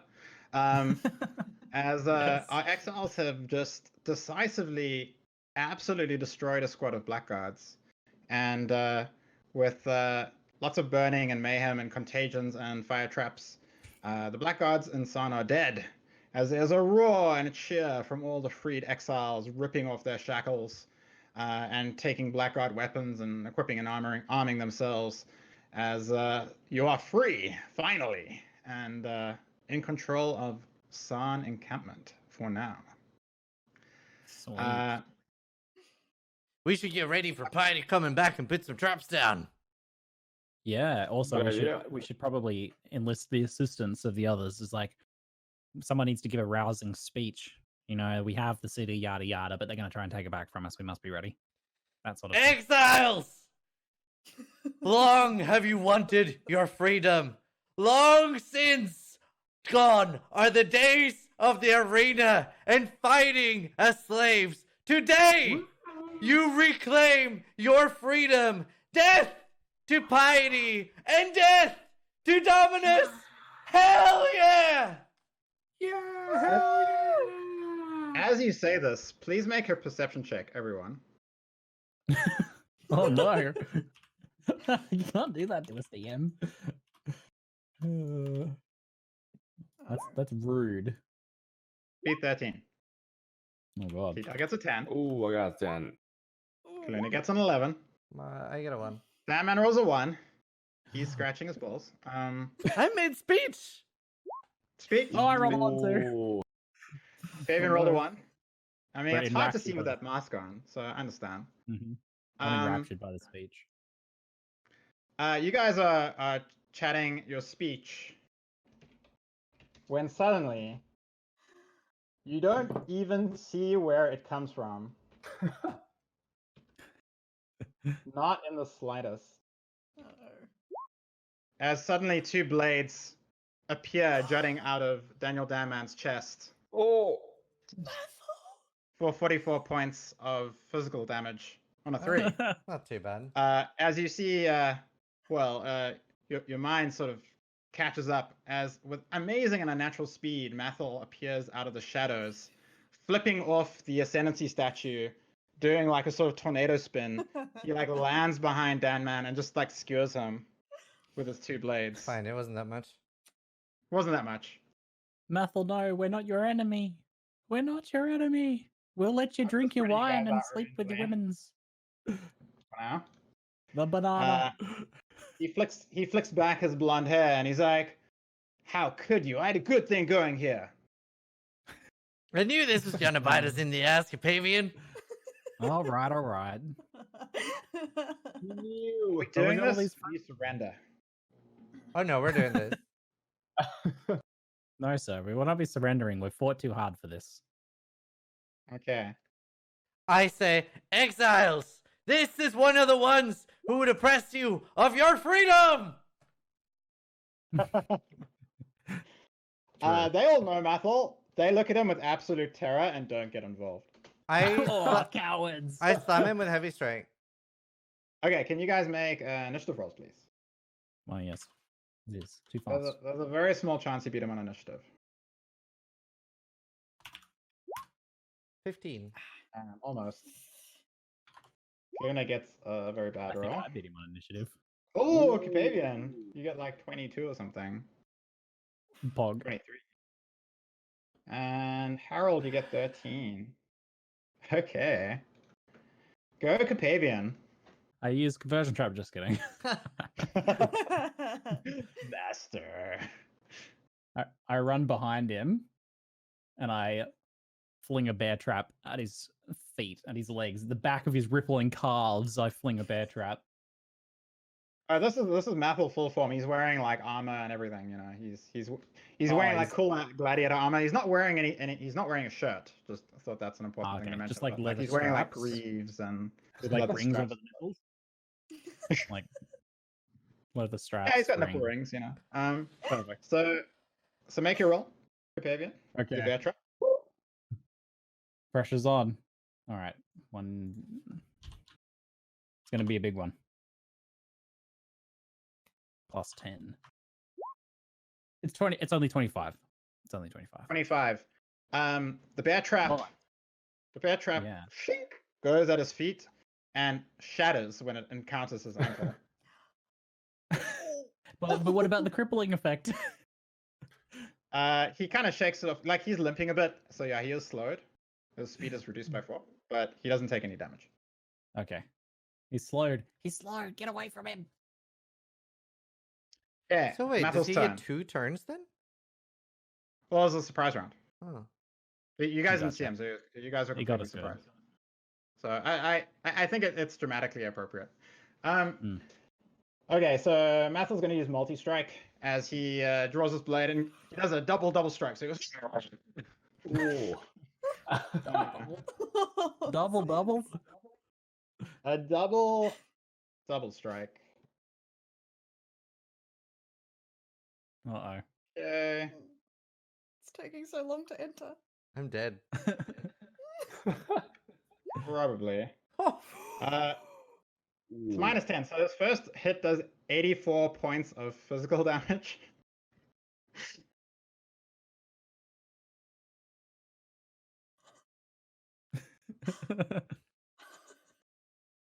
Not a crit, though. It's not a crit. I'm dead. Okay. He doesn't kill you, he just knocks you out. He basically just like wah wah wah.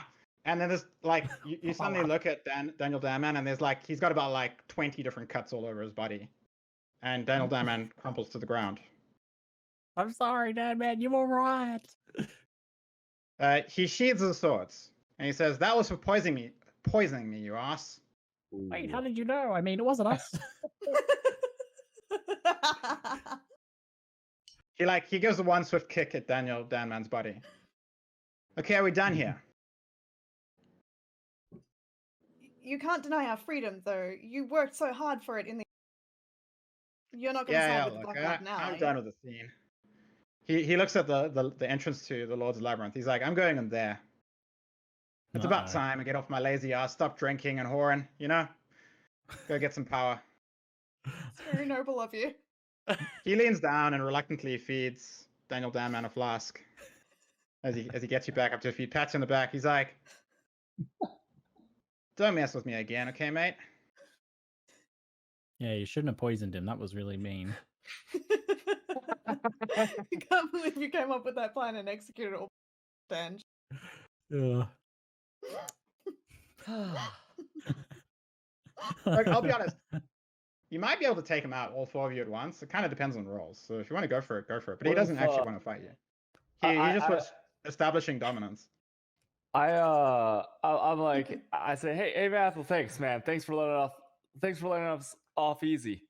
And I look at Zizaran, and something comes over me. I get like a flashback, some kind of supernatural energy comes over me, and I just really want to scream out the word of a fruit, maybe like a pineapple or something, like some kind of tropical fruit. I can't stop thinking about the tropical fruit. It's my turn, right? And I just look at Danman. I go, why am I thinking of this tropical fruits all the time? If you want to do this, is it my turn? If you want to do this, I'm just saying this could result in a party wipe, or it could be glorious. So I mean, I was going to not, but then Q-Talk said pineapple. Q-Talk did say pineapple. It is it's tradition. So Danman, it's your turn. You make the decision, I guess. He would be surprised, right? Can I surprise him? I mean, odds or evens. I'm sure I'd be very surprised that you're apparently ending your life. I got you back. Be very Daniel. surprised by this. It's evens. He's not surprised. He's looking right at you. All right. You know what? He said pineapple. I heavy strike him. Go for it. Well, we're in too deep now. Let's see how deep the rabbit hole goes. It's done. It is done. 1d10 plus 10 plus 5 plus 2 for hatred. Yep. 87. Ooh. And shock damage and -6 threshold. -6 threshold. Okay. You raise your massive axe as it starts cackling with lightning from your herald of lightning. As you slam it into Mathel, he looks genuinely surprised that you're attacking him. He does. You do basically fling him back 5 feet as lightning washes over him as he pulls up his blades. He lands back at his feet, and you see he looks badly singed, but otherwise is still standing. Is he shocked? I didn't actually expect you guys to fight him, so let me just pull up 87 and also -6, so I guess that's the damage equivalent against his threshold of 99? Yeah, he is shocked. Just very nice. So because he's shocked, everybody, your attacks are lucky against him, which means you can roll twice and take the higher result. Go, Harold. Okay, I'm gonna while he's like kind of surprised, I'm gonna just hit him with the power siphon. I'm gonna wind up. And I get to roll twice, right? So we're. Yeah, you do. Shook. Okay, roll a 4. Well, I mean, do I just take the 4, the 36? 36 points of physical damage. The bolt of pure energy slams into him. He grunts. Oh. Uh-oh, guys. Okay, go Kaluna. Kaluna runs away screaming. Yes. You have 2 rolls. Do something! Okay, I'm gonna back away just a little bit. Just a little bit. I need some distance. Oh my god. Okay. Spark single target. Yeah. You shoot all 4 sparks straight at Mathel. Go for it. Oh! You roll a 9. Oh, you roll a 10. That's a crit. Oh! So. Oh, it's not 6. Sorry, it's +12. I copy pasted the wrong one. You're using a staff, right? So add half of your strength or intelligence, whichever is higher, to the total damage because it's a crit. Strength or what, sorry? Strength or intelligence. I mean, it's 10 for both of those. That's 10. So you do an extra 5 damage. Yeah, Not- and not then that much another right now. 6 on that. Sorry, I wrote the wrong number. Okay. Well, he is once again shocked, needless to say, as you hit him for Shocking. 92 points of lightning damage. Once again, he holds up his swords as the lightning washes over him, his body shaking. He's like, "Urgh." You see him concentrating and focusing, hanging on at this massive assault. Someone Go kill to him! Vivian. I'd like to look at the other exiles who are watching on with this. What's the general reaction of the crowd here? Some of them are like, go Mathel, yeah! Others are like, Fabian, you can do it, man! Go for it! They seem pretty like evenly divided. He ate from the palm of Dominus, and he was a Blackguard sympathizer. As I throw another bear trap, this time aimed right at that rippling buttocks. And I roll twice for big damage. Okay, you roll a 6 for a total of 40 physical damage. His buttocks get nibbled by the bear trap for sure. You even go, oh my ass! As it's bleeding, yeah. Okay, it's not his turn. You see him hold up his blades in the air, and then he starts spinning. Oh my god. Can you make a maneuver or athletics check? Says he's going to try a spin and hit you and Harold with Cyclone. So I want to see if I should have moved away. Athletics, yeah. Mm-hmm. He gets 21. 21. Oh, no, that was you. I get 21. I get you 21. Get 21. Oh. I feel like a crit should beat a non-crit. Okay. What do we do? Same thing? Just roll the same roll, yeah. I get 21 yet again. Wait, but that doesn't make sense. Surely we'd just roll a raw 1d10 to beat a draw. Fine, we can do a tiebreaker like that. I don't mind. That's a bit more favoring you. That's fine. So I roll a 7. Again. Oh. Let's go, Roy. Let's go. One more time. Oh my god! What? What are the odds? Go. I roll a 9. Beat that. Oh, no. That was the sexy grappling match. Oh my god. Yeah. Slapping, oiled bodies grasping each other.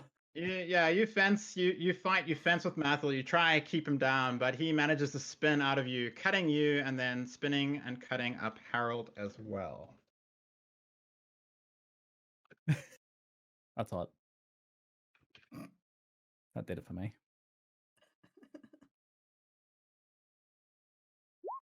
He rolls a 7 times his 10 wham for a total of 74 points of physical damage to both Harold and Daniel. Good. I'm alive. You also notice he picks up a life flask and chugs it. I am down. Ouch. Uh-oh. You see a lot of his wounds starting to heal up as he drinks his flask. And poor Harold crumples to the ground, cut down by the blades of Mathel. Go Daniel. One sec. Let's see. I'm just calculating my life.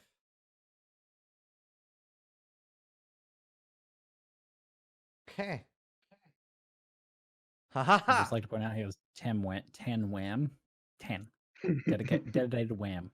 Okay, so, and he's still shocked. No, his shock is one off now. Why? It lasts one turn. Yeah, but it's not been her turn yet. She shocked him last. Oh, my bad. Okay, yeah, he's still shocked. That's true. I forgot about Amy's shock. Also, wouldn't it be to the end of my last turn anyway? Because I get to shock for myself. Nice run. I can't actually remember. You might be right. So either way, he's shocked. So go for it. Okay. I hit him. Oh. A 1 and a 2. Those are brutal rolls. All right. Oh.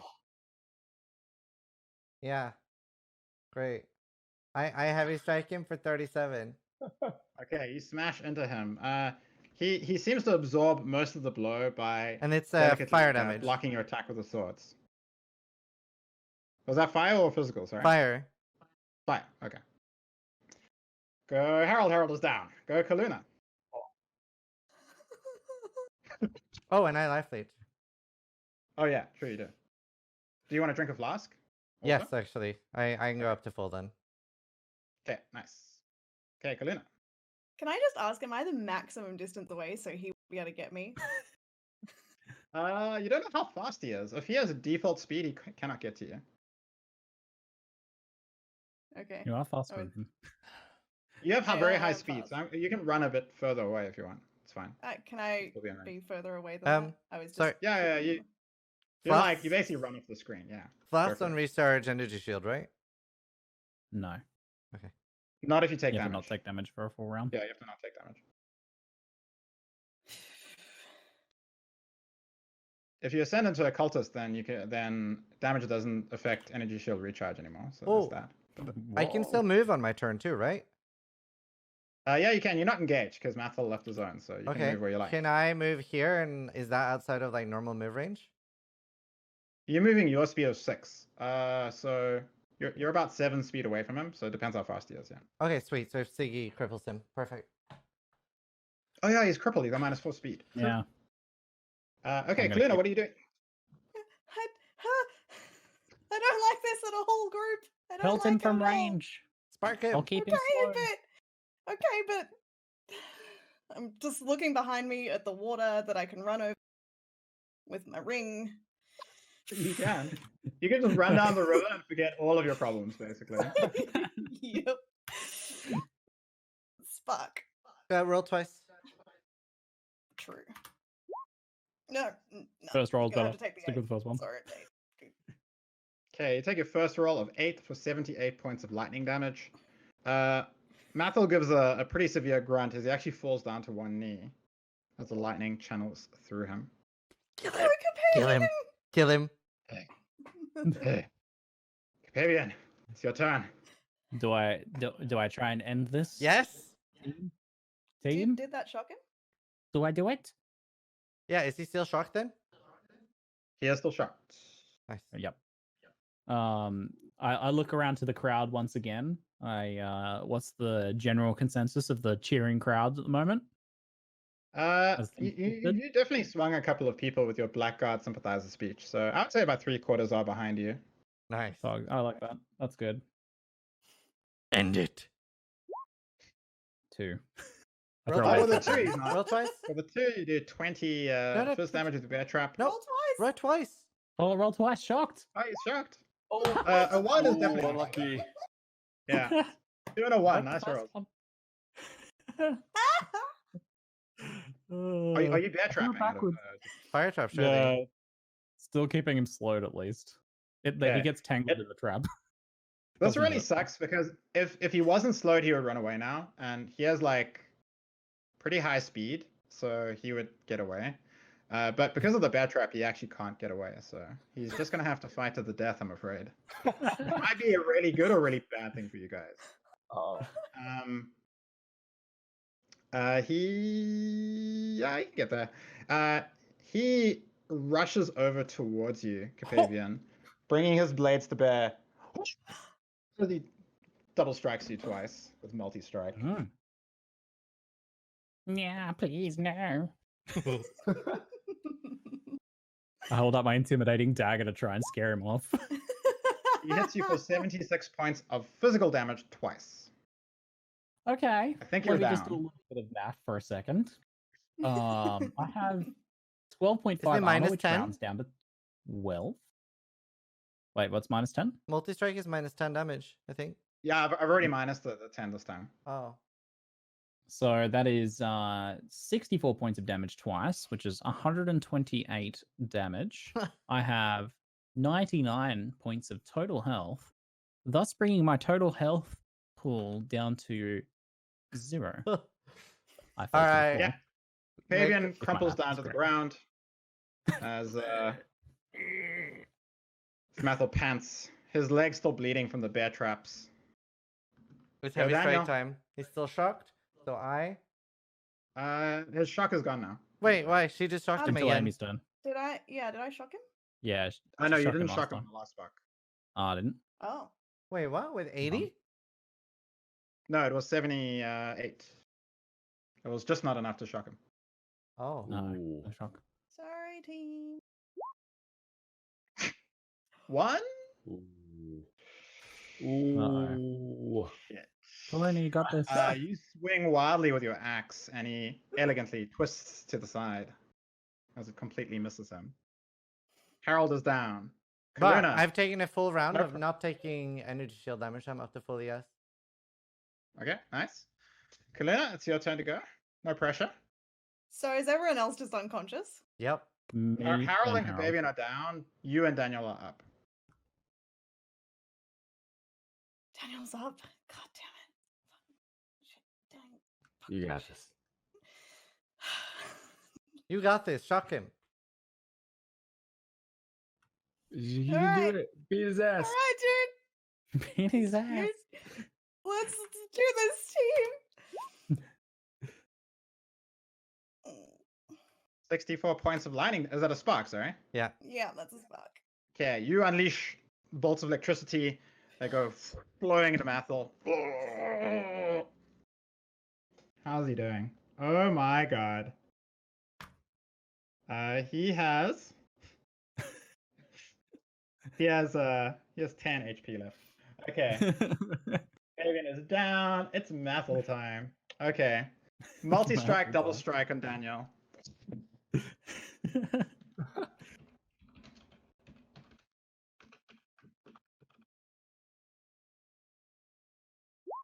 He rolls an 8 for a total of 86 physical damage twice.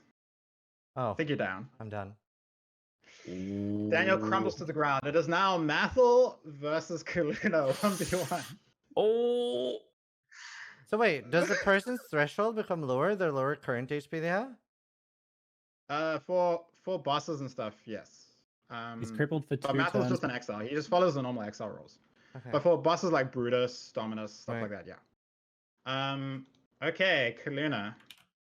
I'm telling you right now, Mathel's on 10 HP, so you just basically need to hit him. Just don't roll a 1.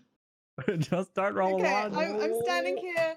My knees are shaking. You told us to work as a team, Mathel. Oh, and I. I wanted to let you go. And I contagion him. Oh. A 9 is more than enough.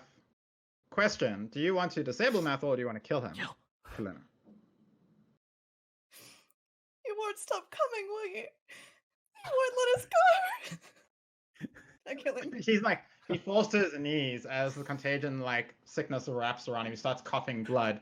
And he's like, look, I didn't think you guys could beat me, but you did. You're amazing. We can work together. We can be friends. Or we can go our separate ways. You don't need to kill me. You don't need to be that person.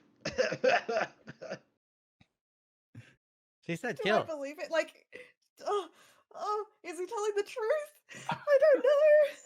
Yeah, okay. No, I let him go. I let him live.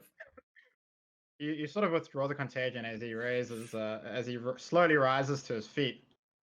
And he looks at you and he goes, psych! No, I'm kidding. He gives a nod and he goes, I'm a man of honor and I'll never cross swords with any of you again. Oh, you mother. Was that a however angry? It's over. It's over. He helps you get the rest of them to their feet. And then he shouts to the crowd, he's like, these 4 truly deserve to be the leaders of San. They have shown they can beat anyone, and I think they can challenge Dominus himself. I'm proud to stand beside these exiles and call them friends and equals. Show match. We did a show He match. turns and looks at you, Kaluna, specifically, and he gives a nod, and he goes, especially you, Kaluna. You've risen head and shoulders above all of them. Good job. The crowd erupts in cheers.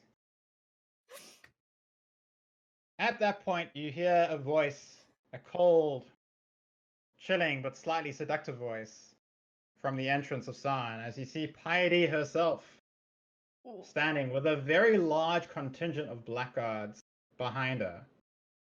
My, you've been having a lot of fun while I'm away, she says as lightning dances from one hand to the other. Come on, exiles, let's play, she says, as she raises her hand and goes, attack! As you hear the roar of the blackguards with her as they charge ahead of her into San. And that, ladies and gentlemen, is where we shall leave the set. Oh, that was a good one. Are we full HP for this since he helped us out? Yeah, you guys are full HP. It's all good. And you'll be ready for the next fight. So thanks, guys. Thanks for watching. I hope you guys had a good time. You actually beat Battle. I'm really impressed. He's really strong. I think Really beating him and letting him live and winning over the crowd was actually a big win. I was totally down for killing him, but seeing how the crowd reacted in his speech at the end, I'm like, that's going to pay dividends. But his loot! I know Ziz is shocked. I'm sure he'll share after we let him live. He owes us. Do you want me to tell you what loot you would have gotten if you had killed him? No. Oh, Do you, no, do you want to know? No, what loot we'll get? They'll because never he let me shares his let loot anyone live now. again. Look, that Yeah, being said, having don't. friends is super useful. No, it and, isn't. like having strong friends, like it Hey. helps. So I think this is good for you guys. Did we gain experience though from that fight? Yeah, you will gain a level, and you can level up in your own time, off show, and then we can, when we're back, you can, we'll be ready for the fight with Piety. Wow. Sweet. All right. We'll get you more loot, buddy. Ziggy, where can we find more of your channel? I'm ZiggyD on YouTube and on Twitch. I stream Path of Exile and other games. Come check it out. Thanks for watching Path of Paper, and thanks to our beautiful and handsome and sexy DM, AngryAA, and his amazing scenarios. Very fun. Amy, where can we find more of you? This name, GilbertAmie on Twitch. You can find me here. I wanted to thank Angry and all of their support staff, because if you didn't know, we actually have a wiki. Yes. It's insane. It's insane. And all of the work that everyone's doing and making sure that we're getting our rolls right and our HP and our ES is all right. So thank you. Q-Tog? Hey, twitch.tv/Q-Tog_. And yeah, big thanks to Angry and everyone else for being good at role playing and stuff. It's very fun. Angry? Hey guys, I'm Angry, and thanks for watching and engaging. This is a system I designed a couple of years ago, so that I'm constantly working on. So I'm glad you guys could enjoy it. I am a professional game master for hire, so if you're interested in hiring me to run a game with your friends or something online, do let me know. You can contact me on Twitter at AngryAfricanZA or richardwestbill@gmail.com. So yeah, thanks guys. Awesome. And my name is Zizaran, and we're back again same time next week, assuming everybody can make it. Everyone good? Yep. Same time next week, so that's 10 GMT on Tuesdays. I'm going to play more Path of Exile after this, so stay tuned. And thanks for watching.